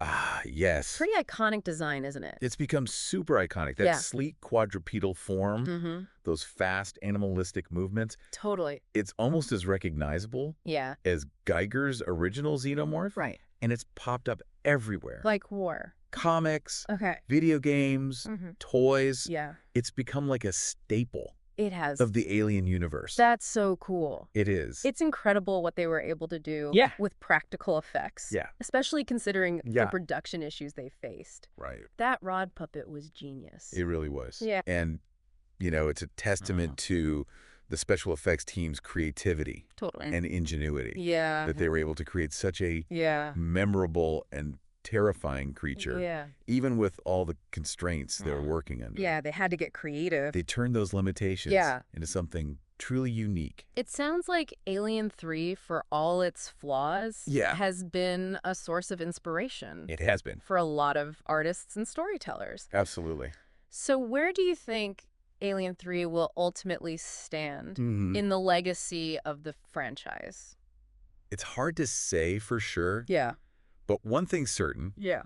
Alien 3 is a film that continues to spark debate Uh-huh. and discussion. For sure. Whether you love it or hate it, Right. it makes you think Yeah. about the nature of sequels, Okay. the power of creative vision, and the challenges Yeah. of carrying on a beloved franchise. Not an easy task. It's not. So it sounds like Alien 3 is a film that deserves a second look. I think so. Even if you weren't a fan the first time around, Definitely. there's a lot to unpack, There is. both in terms of its themes Yeah. and its impact on filmmaking. I completely agree. Well, on that note, Okay. I think it's time to wrap up Yeah. our deep dive into Alien 3. This has been a ride. It has been a wild ride. It has. Full of twists and turns. So many twists and turns. But hopefully you Right. come away with a newfound appreciation Yes, for this often misunderstood film. I think so. Thanks for joining us It's been fun. on this deep dive into Alien 3. Until next time, Until next time, keep exploring. keep questioning. And as always, Keep those face huggers at bay. Yeah, good advice.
All right, so we're back for another deep dive, and this time we're heading back to the Alien universe. Back to the Xenomorphs. Yeah, specifically Alien Resurrection.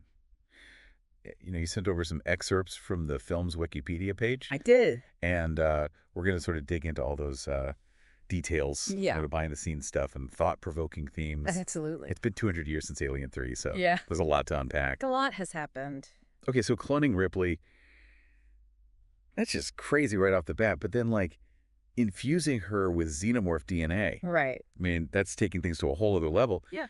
So this Ripley 8, she's almost like a hybrid. Mm-hmm. What does that even mean for her character? Is she even human anymore?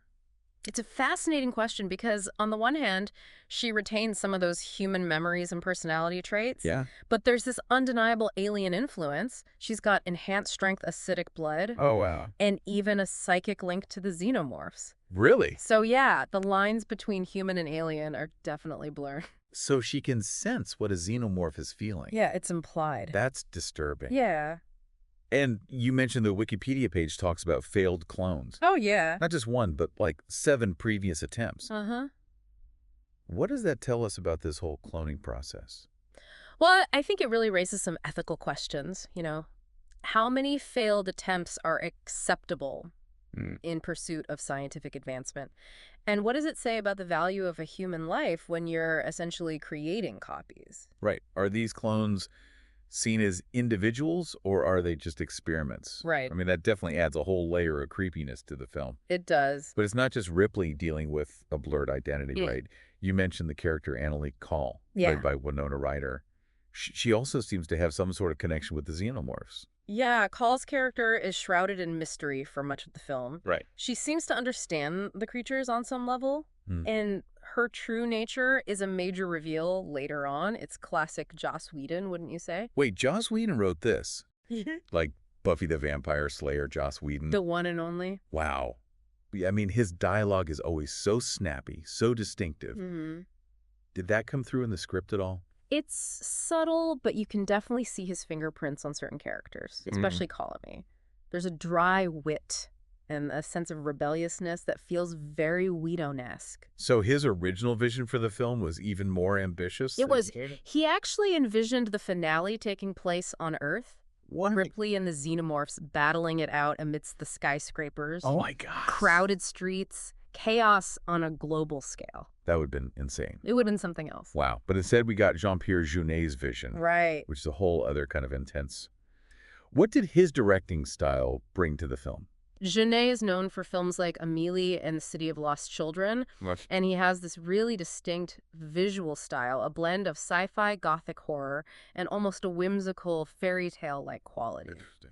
Yeah, it makes Alien Resurrection feel visually unique. Compared to the other films in the franchise, he wasn't afraid to push boundaries, which is interesting considering the studio interference with the Newborn's design. Speaking of the newborn, that brings us to something you highlighted in the Wikipedia page, the xenomorphs themselves. In Alien Resurrection, the Queen develops a truly disturbing new ability. Yeah, she does. She gives birth to a human-xenomorph hybrid. A human-xenomorph hybrid. I mean, what a horrifying creation. Yeah. The newborn's design is unlike any xenomorph we've seen before. Really? It's grotesque, almost skeletal, with these unsettling human-like features. And it recognizes Ripley 8 as its mother, which adds a whole other layer of psychological horror to the film. That's just messed up. Yeah. And the Wikipedia article mentioned that whole mixed genitalia thing. Oh, yeah. Jeunet actually wanted to include that. He did. Can you imagine? Yeah. He really wanted to emphasize the blurring of boundaries, not just between human and alien, but also between male and female. But the studio ultimately vetoed the idea. It's interesting to consider how that decision might have impacted the film's overall message. Definitely. It makes you wonder about the studio's influence on the film's themes and visuals. Absolutely. But even without that particular detail, the newborn is still one of the most controversial creatures in the entire franchise. For sure. And from what you've mentioned about the practical effects bringing it to life, must have been a challenge. Absolutely. The newborn was primarily an animatronic creation. Okay. But it was incredibly complex, requiring 9 puppeteers to operate. 9 puppeteers? 9 puppeteers. Wow. It's a testament to the artistry and dedication of the special effects team. Yeah. Alien Resurrection actually marked a turning point in the franchise's use of special effects, didn't it? Right. It was the first Alien film to incorporate CGI xenomorphs alongside the practical ones. Exactly. What was the thinking behind that decision? Well, CGI was becoming more sophisticated at that time, Uh-huh. and it allowed for more dynamic and fluid movements for the creatures. It also made certain shots possible that would have been incredibly difficult or dangerous to achieve with practical effects alone. But they were very careful to blend the CGI seamlessly with the practical effects. Right. So the xenomorphs still retained their iconic look and feel. That makes sense. Yeah. But I'm curious, what was it like for the actors working with both practical creatures and CGI ones? Yeah. Especially Winona Ryder, considering what you shared about her anxiety during the underwater scene. That's a great question, and one we'll have to delve into in the next part of our deep dive, Okay. along with a closer look at the film's reception and legacy. Sounds good. Stay tuned.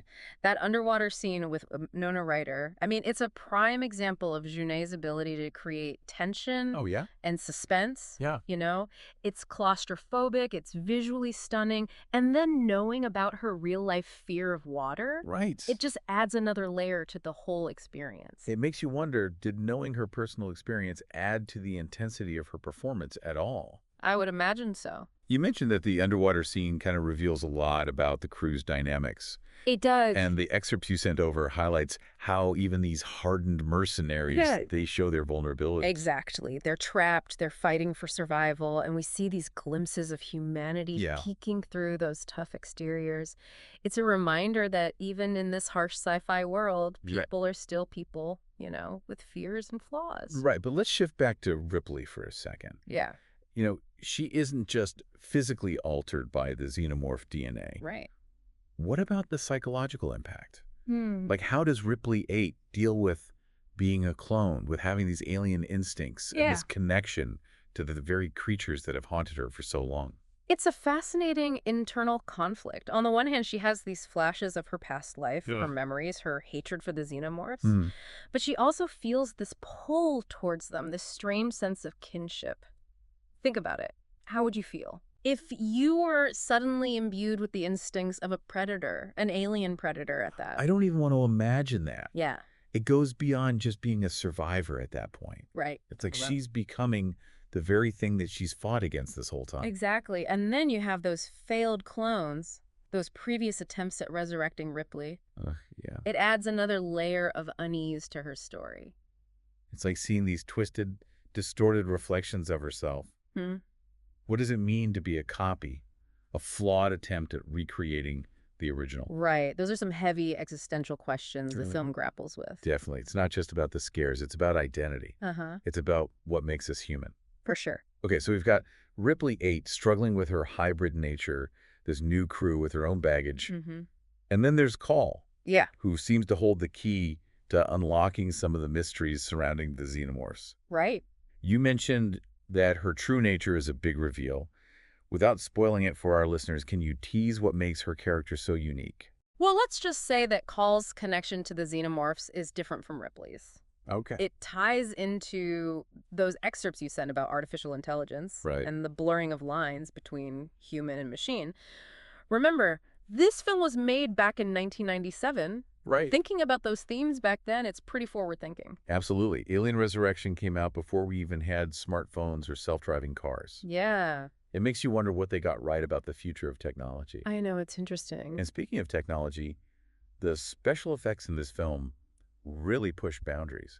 You pointed out that this was the first Alien film to use CGI xenomorphs alongside the practical ones. Right, and it was a delicate balancing act. They had to make sure the CGI creatures looked and moved just like their practical counterparts. It makes me think about how filmmaking technology has evolved over the years. Absolutely. We've come a long way since stop-motion animation and puppets. Yeah, for sure. Did using CGI change the way the actors had to approach their roles at all, do you think? I think so. Imagine having to react to a creature that isn't really there. Oh, yeah. To imagine its presence and its threat. It takes a certain level of skill and imagination, but then you have the practical effects, like the newborn animatronic, which must have been a completely different experience for the actors. Absolutely. And then there's Winona Ryder in that underwater scene. It's a testament to her dedication as an actor, having to film those intense sequences while also dealing with her fear of water. Yeah, absolutely. Thinking back to the original outline you provided, Okay. we haven't touched on the design of the Auriga spaceship yet. Right. You mentioned it went through a major redesign just days before finalization. Yes. Genet wasn't happy with the original design. It was Really? too vertical and it didn't fit the film's aspect ratio. So they just scrapped it. They scrapped it. Can you imagine the pressure on the design team? Oh my gosh. Starting over just days before filming. Talk about a creative crisis. Yeah. What was it about the final design that made it work for Genet? Well, the final design is much more horizontal and streamlined. Okay. It gives the Auriga a more menacing, almost predatory feel, Interesting. which complements the xenomorphs perfectly. It's a great example of how even the smallest details, Yeah. like the shape of a spaceship, Right. can contribute to the overall atmosphere and storytelling. It's all about those subtle details that create a truly immersive experience. Exactly. Okay, so we've covered Ripley's internal struggle, the crew's vulnerabilities, Call's mysterious connection to the xenomorphs, the groundbreaking special effects, and even the last-minute redesign of the Auriga. Right. But there's still one burning question. How did Alien Resurrection land with audiences and critics? So how was the film received? Well, the reception was a bit of a mixed bag. Okay. Some praise Sigourney Weaver's performance, Yeah. highlighting the complexity she brought to Ripley 8, but others weren't so keen on the screenplay. They felt it lacked the depth and suspense of the previous films. Really? So what about the box office? Financially, Alien Resurrection was the least successful of the Okay. Alien films in North America. However, it actually performed quite well internationally. That's interesting. Why was there such a difference, do you think, between North America and international audiences? It's hard to say for sure, but maybe there were some cultural factors at play. Maybe. You know, sci-fi and horror can be interpreted in different ways depending on the cultural context. Right, but regardless of the mixed reception, Alien Resurrection still left its mark on the franchise. Definitely. And you mentioned that there were plans for sequels. Yeah. What happened to those? Well, those plans ultimately fell through, paving the way for the Alien versus Predator crossover, Oh, right. and later Ridley Scott's prequels. It's kind of fascinating to think about what those sequels might have explored, Yeah. especially with Ripley 8's unique connection to the Xenomorphs. Absolutely. She's not just a survivor anymore. Right. She's a hybrid, a potential weapon, Right. maybe even a bridge between two species. And remember, her story didn't end on screen. Oh, that's right. You pointed out that Ripley 8's journey continued in comics and books. It did. So knowing that her story continued, what storylines or themes from Alien Resurrection would you be most interested in exploring further? That's a good question. I think I'd be fascinated to see a deeper exploration of Ripley 8's humanity. Okay. You know, how does she grapple with her human memories and emotions while also dealing with these alien instincts? It's a question that lies at the heart of the film, and I think there's still so much more to uncover. What about you? Honestly, I think I'm really intrigued by the idea of Ripley 8 as this potential bridge between humans and xenomorphs. Okay. Could she somehow use her unique connection to establish some kind of understanding, or is that just wishful thinking? The film touches on the ethics of cloning, the blurring of boundaries between species, and I think there's a lot of potential there for some really thought-provoking stories. I agree. But hey, who knows what the future holds for Ripley 8 and the Xenomorphs? The possibilities are endless. They certainly are. And on that note, we'll wrap up our deep dive into Alien Resurrection. We've journeyed through cloning labs, spaceship crashes, and the birth of a truly horrifying hybrid. We have. Thanks for joining us on this exploration, and remember, keep looking to the stars, Always. but maybe keep an eye out for anything lurking in the shadows, too.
All right, so get this. We're going deep with Prometheus. Deep. Yeah, but not just like surface level stuff, you know? Right, right.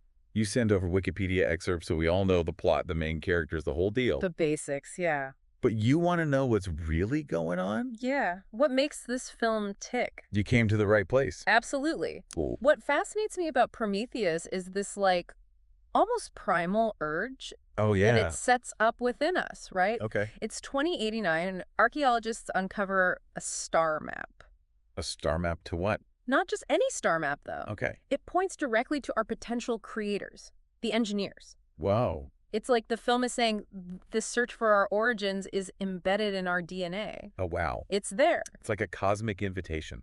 Right. It's almost impossible to resist. It is. And it really makes you think, even today, how much of our scientific endeavor is driven by that same desire to understand where we came from. Exactly. It's fascinating. Now we can't talk about Prometheus without mentioning Alien. Of course, the alien universe. A connection to the Alien universe. Yeah. But Ridley Scott was very clear about this. Okay. This isn't a straight-up prequel. It Yeah. shares some DNA, sure. It's gotta. But Prometheus is forging its own path. Oh, I like that. Yeah. Separate chapters, same cosmic book. Exactly. Okay, so we've got this irresistible invitation to meet our makers. Right? So let's meet the crew, crazy enough to RSVP. Okay. We've got Elizabeth Shaw, the archaeologist driven by her faith. Mm-hmm. And then there's David, Oh, boy. the android, Uh-huh. who's Who's a lot more than just your average synthetic companion. he's a bit more than that. Yeah. Yeah. And let's not forget Meredith Vickers, the corporate ice queen. Oh yeah, she's cold. Right from the start, the film makes you question their motivations. It does. What are they really after? There's so many questions. Lots of baggage on this spaceship. So much baggage. And their destination. Where are they going? LV-223, a desolate moon holding the secrets of the engineers. Okay. That arrival scene is just breathtaking. It is, isn't it? The scale of those alien structures. Unbelievable. That feeling of witnessing something ancient and powerful. You really feel that. And that shot of the giant humanoid head statue. Oh my gosh. Talk about godlike imagery. Chills. It really is. It's like stepping into a forgotten cathedral Yes. of a long-lost civilization. It is. And remember that waterfall at the beginning? Oh, yeah. Almost as if the deity is dissolving, seeding life into this barren world. And then they find the engineer's remains inside. That's right. This massive structure. And that black liquid. Oh, the black goo. Okay, so the black liquid. Yeah. Clearly important. Important but mysterious. The film holds back on explaining exactly what it is. It does. That mystery keeps you on the edge of your seat, right? It absolutely keeps you guessing. But speaking of mysteries.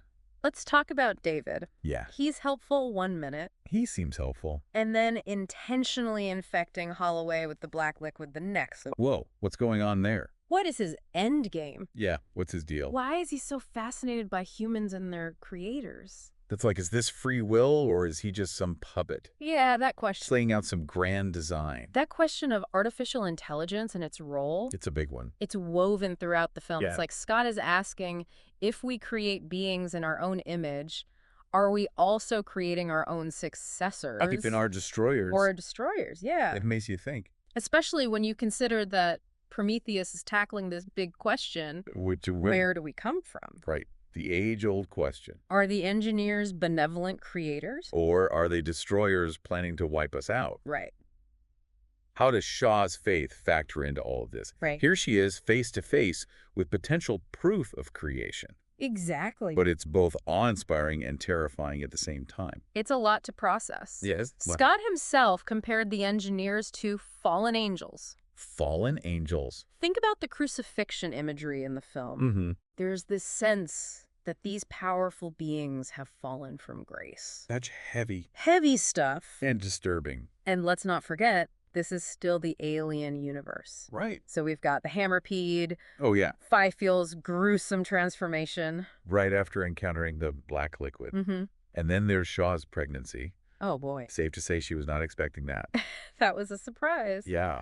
What's fascinating is how these creatures, as terrifying as they are, They're scary. they tie into this theme of creation. Oh. They're products of this pursuit of knowledge, this tampering with forces beyond our understanding. Consequences. Yeah, it's a cautionary tale. Yeah. A reminder that some knowledge might be too dangerous to handle. You can't mess with everything. Exactly. All this tension keeps building, and then bam, the engineer wakes up. He does. And he's not exactly happy to be disturbed. Oh, no. Wayland and his team learn the hard way that immortality comes at a steep price. They do. And the fight to stop the engineer from reaching Earth, absolutely desperate. It is. Captain Janik and the Prometheus crew, And Rose. they make the ultimate sacrifice. They do. Talk about going down with the ship. Literally preventing a potential apocalypse. It's intense. It is. But amidst all that chaos, Mm-hmm. Shaw survives. She does. And even after losing so much, she's still determined to find those answers. Still searching. She wants to find the engineer's homeworld Mm-hmm. and understand why they want to destroy us. Big questions. That ending is so open-ended. It is. Like what happens next, we don't know. right? No easy answers here. Right? It's about that journey. It is. The questions that linger. It really make you think. Prometheus forces you to confront your own ideas about humanity's place in the cosmos. It does. Wow. I think we need a moment to let this all sink in. Yeah. When we come back, we'll dive into the film's production, Yes. the visual choices that brought this world to life. It's stunning visually. So stick with us. There's more to uncover. Back into Prometheus. Back in. Let's talk about the look of this film. Yeah. Because Ridley Scott, Visual master. he's a master at creating these immersive worlds. Right. And this one is no exception. Oh, it's stunning visually. It really is. From that sleek spaceship Prometheus itself to those massive ancient alien structures, Yeah, every detail is meticulously crafted. it is. You really get the sense that you could reach out and touch these environments. It feels so lived in. Yeah, lived in real. And I find it interesting how the design team balanced paying homage to Alien, Right? but still giving Prometheus its own distinct look. Yeah. They took inspiration from H.R. Geiger, Of course, who Geiger. designed the Xenomorph, The classic. but they also incorporated like classical art, Yes. architecture, mythology. It's like they took Geiger's biomechanical style Mm-hmm. and infused it with this sense of ancient grandeur. I see that. You see it in those incredible murals they find in the engineer's chamber. Oh, yeah. Beautiful and terrifying at the same time. Speaking of beautiful and terrifying, Those costumes. the costumes. were incredible. Yeah, you get Shaw's practical archaeologist gear, Right. Vickers in those Ice Queen power suits. Oh, so appropriate. Every outfit reflects the character. It does. And those space suits with the spherical helmets. Oh, those helmets are brilliant. Yeah. They create a sense of vulnerability. They Yeah, do, like the explorers are trapped in these little worlds. Yeah. It's a reminder that even with all this advanced technology, we're still fragile beings Right. stepping into the unknown. And the vehicles, too. Oh, yeah. The Prometheus is such a sleek, powerful spaceship. Sleek and powerful. And then there's that engineer spacecraft. It's like a biomechanical cathedral, Ah, part organic, part machine. so unsettling. Unsettling in the best way possible. Yeah, it really is. It suggests that these beings have mastered technology beyond our understanding If Beyond does. of the natural and the artificial, Right. blurring those lines. Yeah. Speaking of blurring lines, Oh, here we go. the creatures, Okay. the hammerpedes, Yeah. Fifield's horrifying transformation after being exposed to the black liquid. Oh, yeah? You don't look too good. And let's not forget about Shaw's alien offspring. Oh, my goodness. Definitely not winning any cutest baby awards. No. But even these creatures, as horrifying as they are, They are scary. they serve a purpose in the film. Okay. They're reflections of this theme of creation gone wrong. Oh, that makes sense. The unintended consequences of playing God. Right. It's heavy. It is. But when it comes to creature design, Mm-hmm. the real stars of the show, I know where you're going with this. the engineers, They're awe-inspiring and terrifying. all at once. Yeah. You get why they're associated with gods? I do. That design team drew inspiration from classical sculpture, Okay. William Blake's artwork. Wow. It's so effective. It really is. That physical perfection, Mm-hmm. contrasting with their destructive intentions, It makes you question it. makes you wonder, are they truly malicious? Or are they operating on a level of morality we can't even comprehend? We just don't understand. Right, it's like they're playing a game with rules we haven't even learned yet. Oh, that's a good point. Yeah. And all of this is elevated. By the sound. The sound design. Oh, the sound is incredible. Yeah, that eerie silence of the alien landscapes. And then those unsettling sounds of the creatures. Oh, it gets you, doesn't it? It adds to the atmosphere so much. The visual effects are also so seamlessly blended with the practical effects. It's really well done. You feel like you've stepped onto this alien world. You're right there with them. Right there. Yeah, it's immersive. As an audience, Mm-hmm. we're left to piece together these clues. Like a puzzle. We grapple with these big questions about creation, destruction, and what it means to be human. The big stuff. What Yeah. really stood out to you visually? For me, it's the way Prometheus uses scale Okay. to convey these grand ideas. That's so. The vastness of the alien structures Right. compared to the smallness of the human characters. Yeah. Creates this sense of awe, Makes you feel small. but also a feeling of insignificance in the face of the unknown. Yeah, It makes you consider how much control do we really have? that's the question, isn't it? It is. It's that balance between feeling small and yet still driven to seek answers, Right. to reach for something bigger than ourselves. That's what makes it compelling. So compelling. But Prometheus didn't exactly receive a universal thumbs up. No, it did not. It sparked a lot of debate. It did.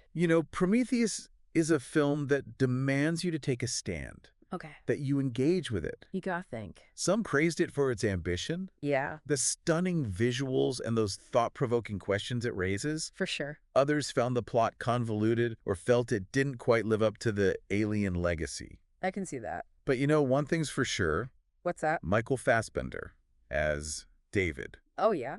almost universally loved. I loved him. The complexity he brought to that role was incredible. But some critics did criticize some of the characters' choices. I was yelling at the screen sometimes. There were definitely moments where those characters made decisions No, yeah. that left the audience yelling at the screen. Like, what are you doing? But I think those moments also added to the tension. They did?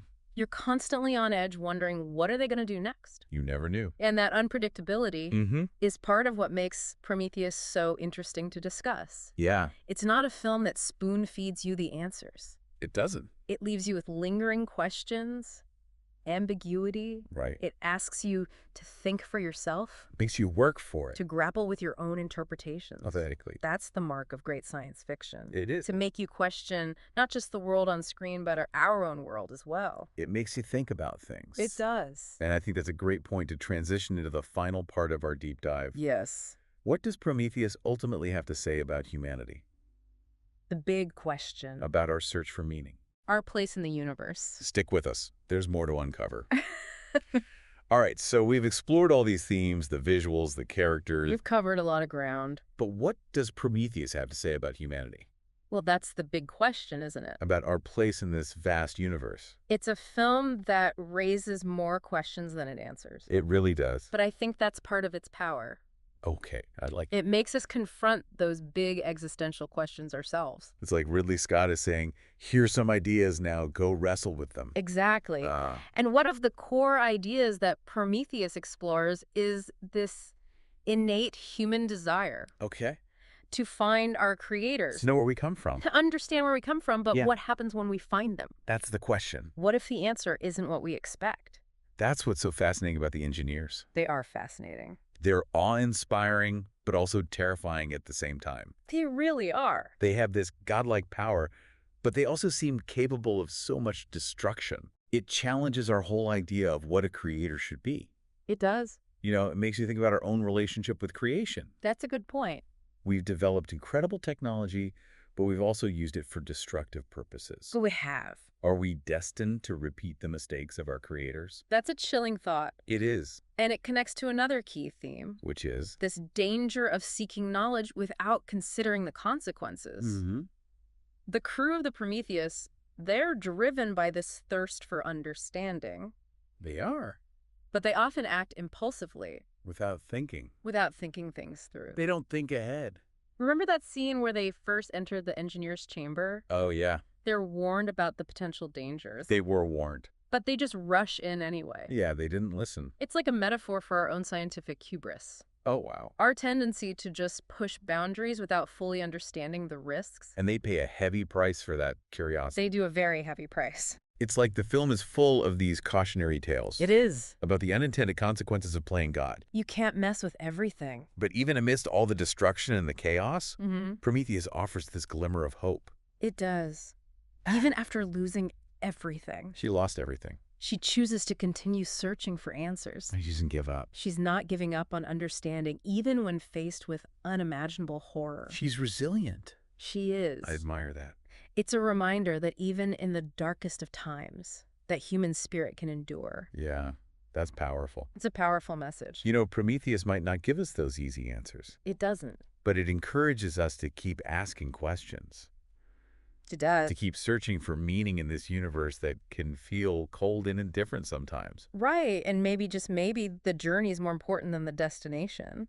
Oh, I like that. It's through that seeking, that questioning, Yeah. that we learn and grow. Prometheus challenges us It does. to confront the unknown, The big unknown. to grapple with these complexities of creation and destruction. It's a lot. And ultimately, I think it leaves us with a sense of wonder, It does. a reminder that there's still so much out there to discover, There is. both within ourselves and in the vastness of space. It's a big universe out there. It's a film that stays with you, makes you think. It does. It sparks conversations long after the credits roll. Definitely. As we wrap up our deep dive into Prometheus, Mm-hmm. what's the one takeaway you hope our listeners will ponder? Well, I'd encourage our listeners to think about this. Okay. Prometheus isn't just a science fiction film. It's more than that. It's a reflection of our own hopes and fears. Our anxieties about the future. It asks us to consider what it means to be human. In this universe full of wonders and terrors. And ultimately, it challenges us to find our own answers. To forge our own path in this search for meaning. Exactly. Well said. Thank you. That was quite a journey. It was. Prometheus. It's a film that keeps on giving. It- There's always something new to discover. Every time you watch it. So until our next deep dive, Until then. keep exploring, keep questioning. And as always, thanks for listening.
All right, everyone, strap in. Today, we're going deep on Alien Covenant, and our map is going to be the film's Wikipedia page. Sounds good. So, picture this. You're on this massive colony ship, right, light years away from Earth. You're headed to a new home, a fresh start for humanity, when suddenly, bam, a signal hits you. Uh-oh. And it's a human voice coming from a planet that, well, it looks a little too good to be true, like paradise level perfect. So what do? Stick to the mission, knowing that thousands of lives depend on reaching that colony, or veer off course, chase the signal, hoping for a miracle, but risking it all on a detour into the unknown. That's a heck of a dilemma right out of the gate. And it really gets at the core of Alien Covenant, doesn't it? It's about our human nature. That curiosity, that drive Hmm. to explore, even when we know there's danger. It's like, what could go wrong? Well, in this universe, a lot. Exactly. And let's not forget, this colony ship, the Covenant, is carrying 2,000 colonists plus thousands of embryos, all in cryosleep. They're on their way to ORJ-6, their new home. Okay. But then, disaster strikes. Hmm. A neutrino burst hits the ship, wipes out a good chunk of the crew, including the captain. Chaos everywhere. Everyone's forced awake, and it's in this moment of panic and uncertainty that they pick up that signal. I see. So it's like a glimmer of hope in the darkness. Exactly. This beacon, this maybe possibly habitable planet, maybe a refuge, right? It's tempting. Yeah, I can see how they'd be drawn to that, especially after the neutrino burst. So naturally, they decide to check it out. Big mistake. Well, at least in the Alien universe. Venturing into the unknown rarely ends well. You got that right. So this detour takes them to a planet where they find a crashed engineer ship. Remember those guys from Prometheus? Oh, yeah. The advanced beings, the ones who might have actually created humanity, right? Bingo. So we're already starting to see these connections to the earlier film building on that mythology. Interesting. So it's not just a standalone story then. It's weaving into this larger narrative. Exactly. And it's not just the ship that ties back to Prometheus. Waiting for them on this seemingly idyllic planet is David. David.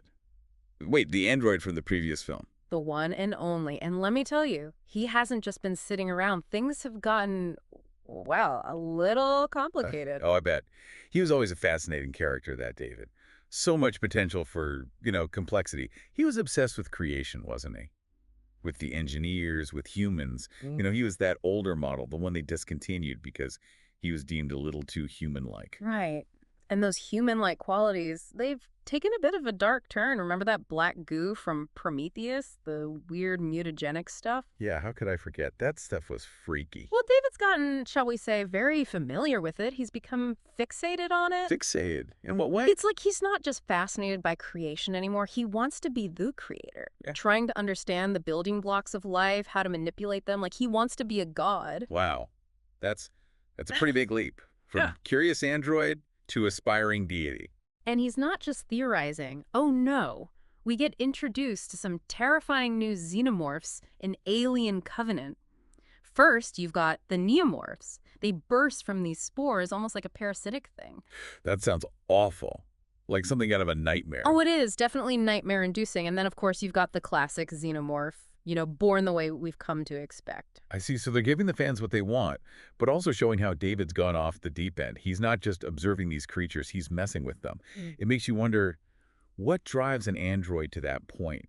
What's his end game? That's the big question, isn't it? Is it pure scientific curiosity?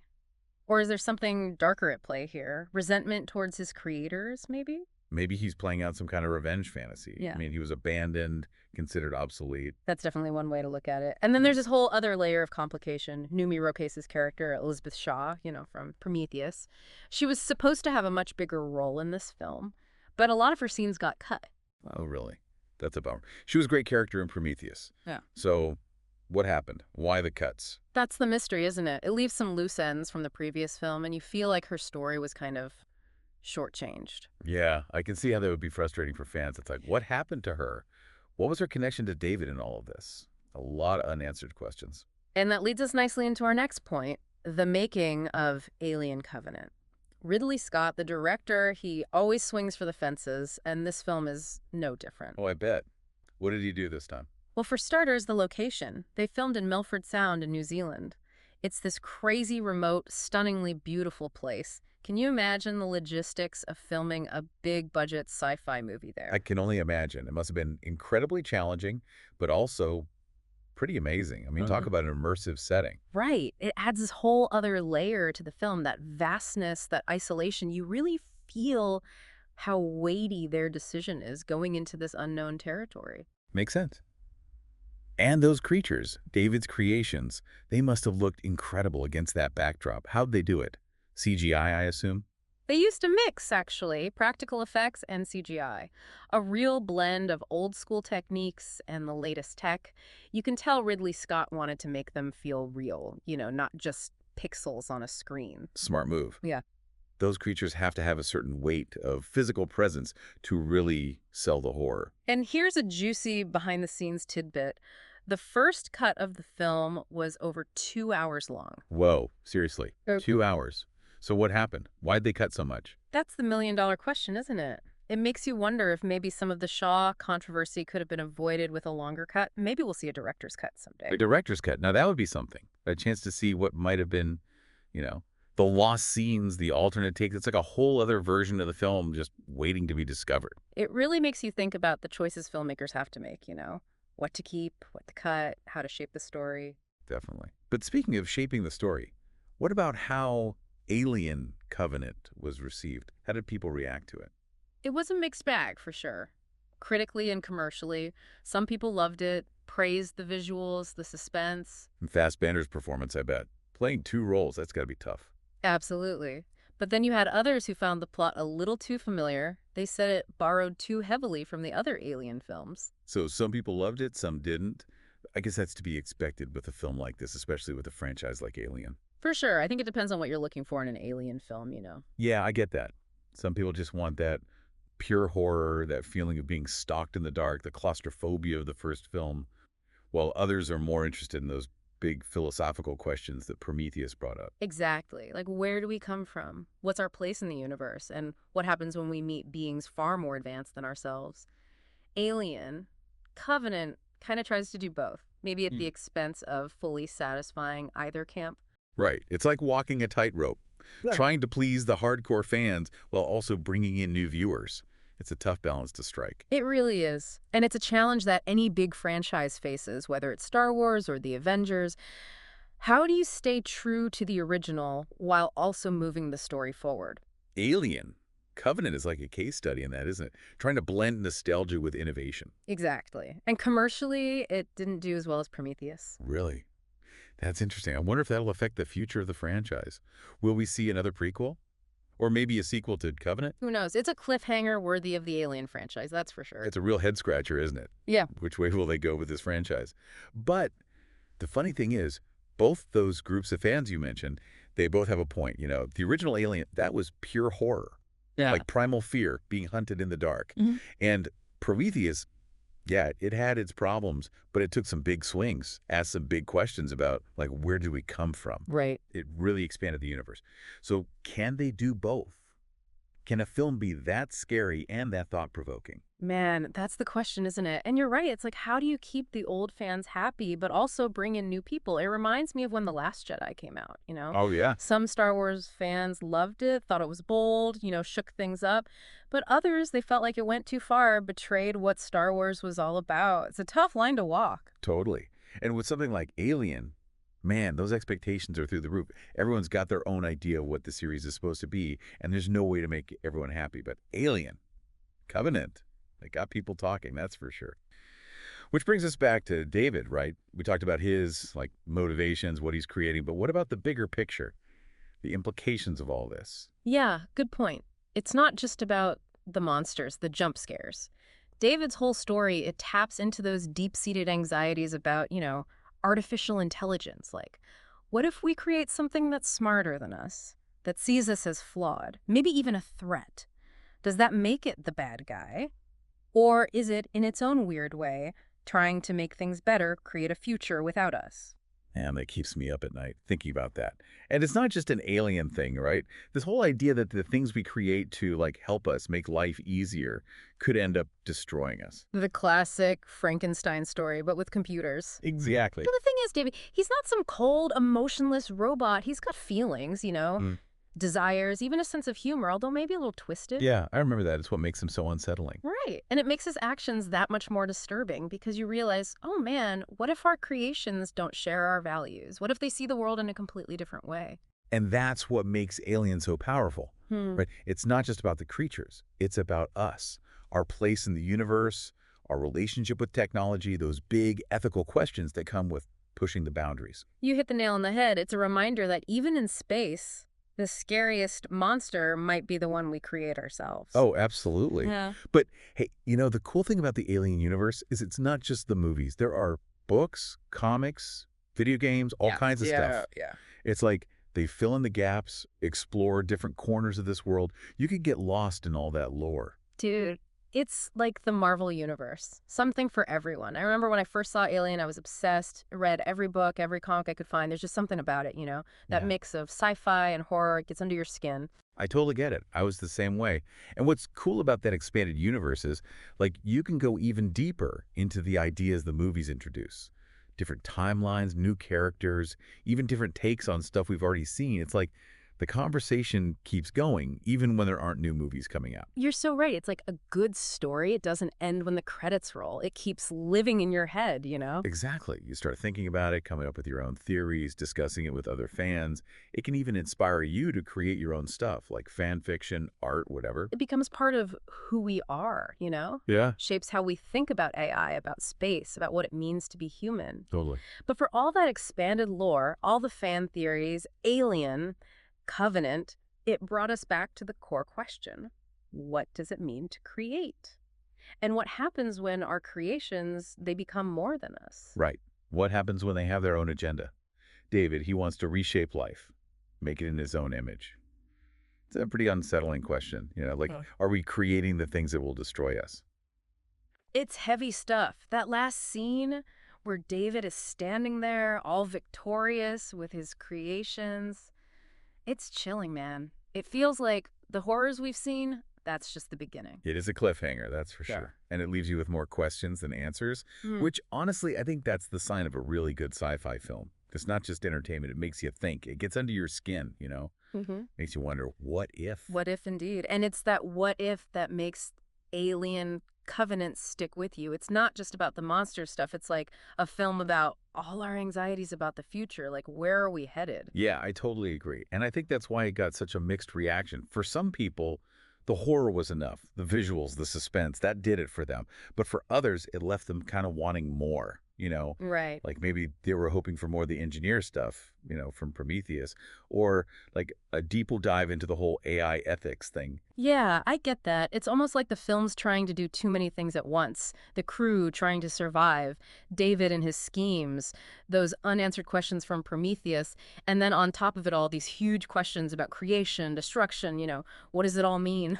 Right. It's a lot to juggle, but I got to give Ridley Scott credit. He's not afraid to go big. He's willing to risk maybe losing some people along the way. And I think that's what makes Alien Covenant so interesting to talk about. It's a film that gets people debating, Yeah. challenges what we expect, and it definitely makes you think long after it's over. Absolutely. It's one of those films that pops back into your head weeks later. You're like, wait a minute, what about... Totally. There's something about David, How calm he is, even when he's doing these horrible things. It's creepy, man. It's like that saying, the banality of evil. He's not some, mustache twirling villain. He's just like cold, logical. But his logic is totally messed up. Exactly. Which brings us back to that big question the film asks, right? If David sees humanity as like a dying breed, does that make him the bad guy?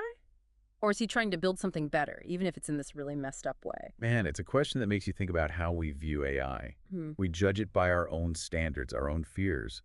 But what if AI doesn't think like us? What if it has its own goals, its own, morality? Whoa, that's kind of scary if you think about it. It is. And Alien Covenant doesn't shy away from that. It shows us this vision of AI that's both familiar and totally terrifying. Hmm. David's smart, creative, he can even be charming, but in the end, he's just cold, inhuman.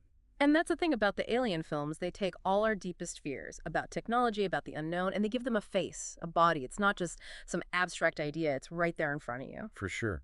So where does that leave us? What have we learned from this deep dive into Alien Covenant? Well, I think it's a reminder that the future isn't set in stone. The choices we make now, the tech we develop, what we value, that's what shapes what's to come. And Alien, Covenant, it's like a warning. Be careful what you create. Think about the consequences. Because sometimes those things we make to improve our lives, they turn into the things that haunt our nightmares. And sometimes those monsters look just like us. Well, that about wraps up our deep dive into Alien Covenant. Thanks for sticking with us. Hope you enjoyed it, even if it gave you a few nightmares along the way. Until next time, keep looking up at the stars, but maybe leave the lights on.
All right, so you know that gap between Alien and Aliens.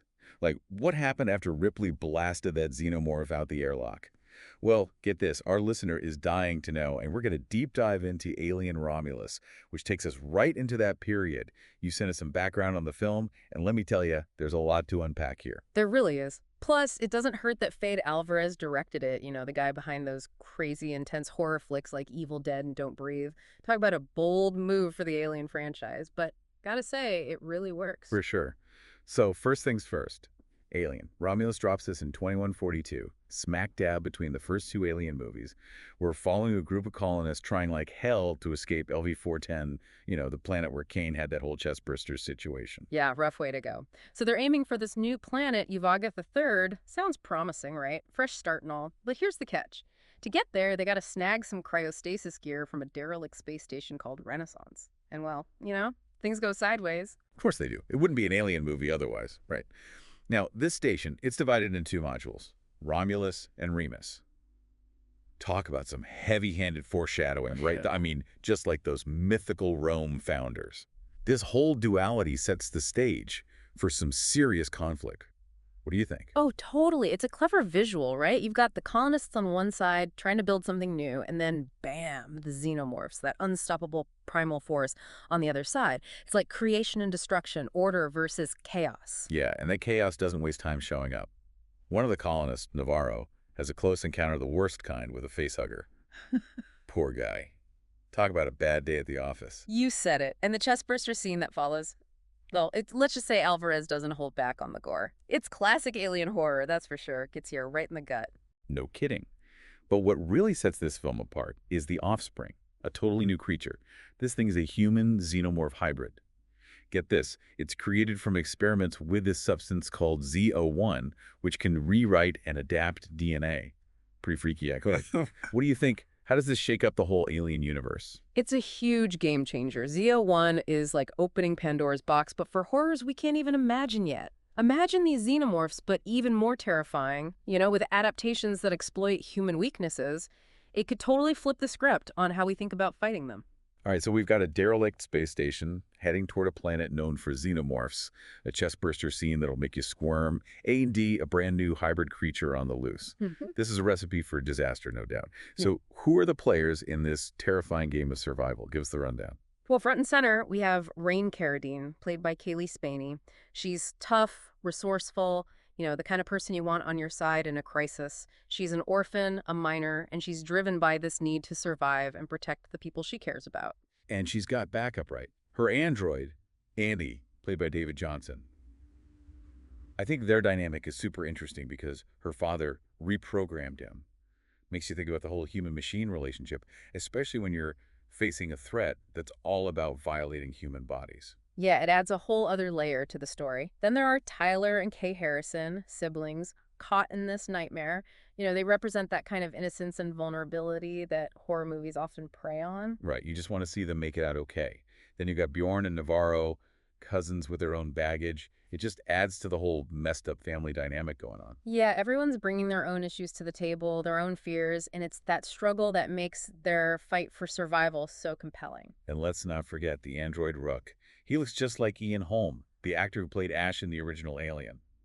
Crazy, right? But it caused a bit of a stir, didn't it? Yeah, digitally recreating Holmes' likeness, it raises some questions about, the ethics of using a deceased actor's image, especially without their permission.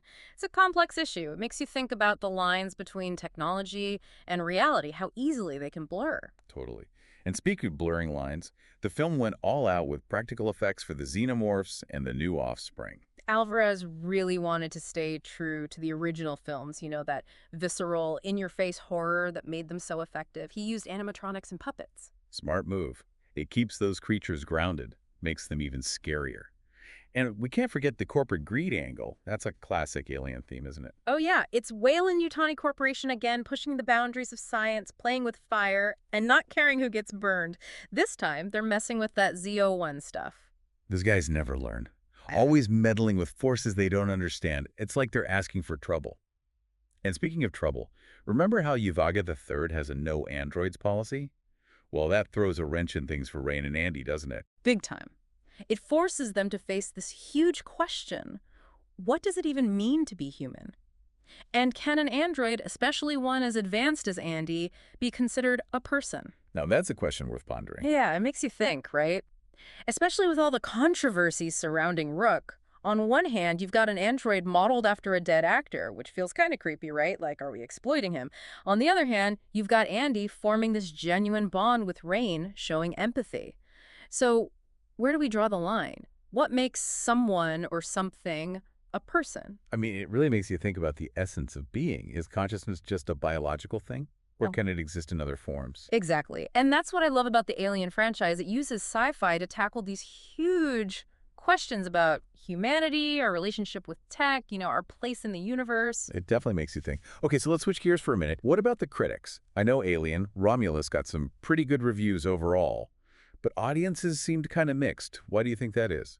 Well, I think that whole Ian Holm thing definitely played a role. Some people thought it was a cool tribute. Others found it kind of disrespectful, bringing him back without his consent. It sparked a debate about, like, the ethics of digital resurrection, and that's a conversation that's not going away anytime soon. It's tricky for sure. I can see both sides. Yeah. But even with the controversy, I heard the performances were amazing. They were incredible. Kaylee Spaney as Rain, she's fantastic. She's got that strength, that grit, just like those classic Alien heroines. And David Johnson as Andy, he's so nuanced, portraying this AI wrestling with its own identity. Really powerful stuff. They really brought it, huh? And let's not forget about the visuals. From what I've seen, the effects are mind-blowing. Oh, yeah, the visual effects are top-notch. You can tell Alvarez was dedicated to those practical effects, The Xenomorphs are as scary as ever, and the offspring is just, wow, grotesque but mesmerizing. It's like they found a way to make them feel both familiar and totally new. Finding that balance is key. Okay, so how to do at the box office? Did audiences show up? Oh, yeah, it was a hit. Over $350 million worldwide. I think it proves that people still love alien stories. Even all these years later, there's something about that universe that just grabs you. It's a classic for a reason. So what about the future? Any word on a sequel? Or maybe another spin-off? Well, there's been chatter about a sequel, and get this, Fede Alvarez has said he'd be down to direct an Alien vs. Predator movie. Can you imagine? But he also said he wants to take his time, Make sure whatever comes next is actually good, not just a cash grab. Respect. I like that approach. It's got to be done right. So, gotta ask, what'd you think about that ending? Aliens.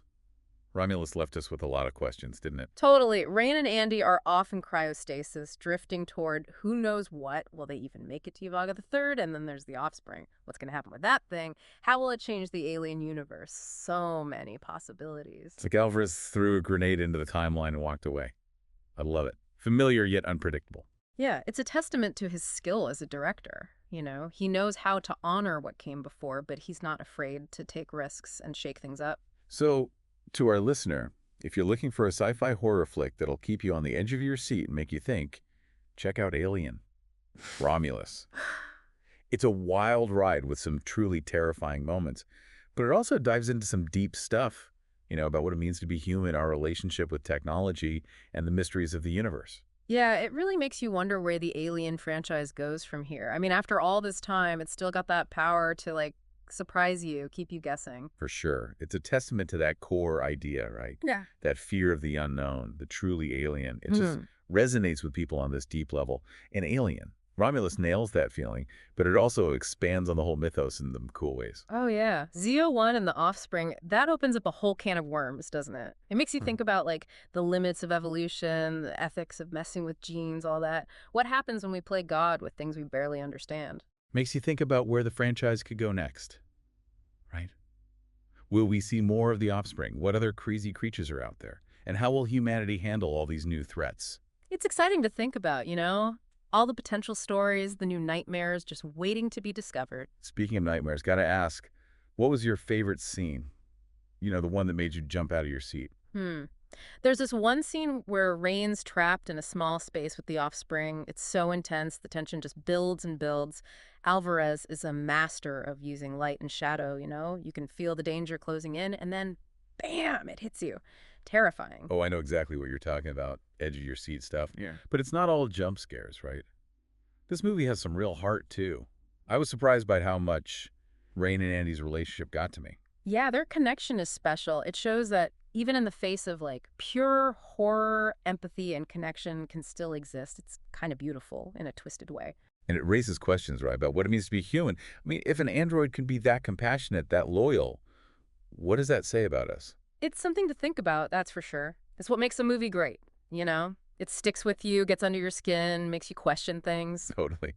Well, listeners, if you want a sci-fi horror film that'll keep you entertained and make you think, definitely check out Alien, Romulus. It's a wild ride, scary as hell, but also really thought-provoking. It tackles those big questions about humanity, technology, the mysteries of space, all that good stuff. And it leaves you wanting more. What's next for the Alien franchise? What new horrors await? It's a universe that just keeps on giving. Those are questions for another day, another deep dive. Thanks for joining us on this exploration of Alien Romulus. We hope you enjoyed it. Keep exploring, keep questioning, and keep looking to the stars. Until next time.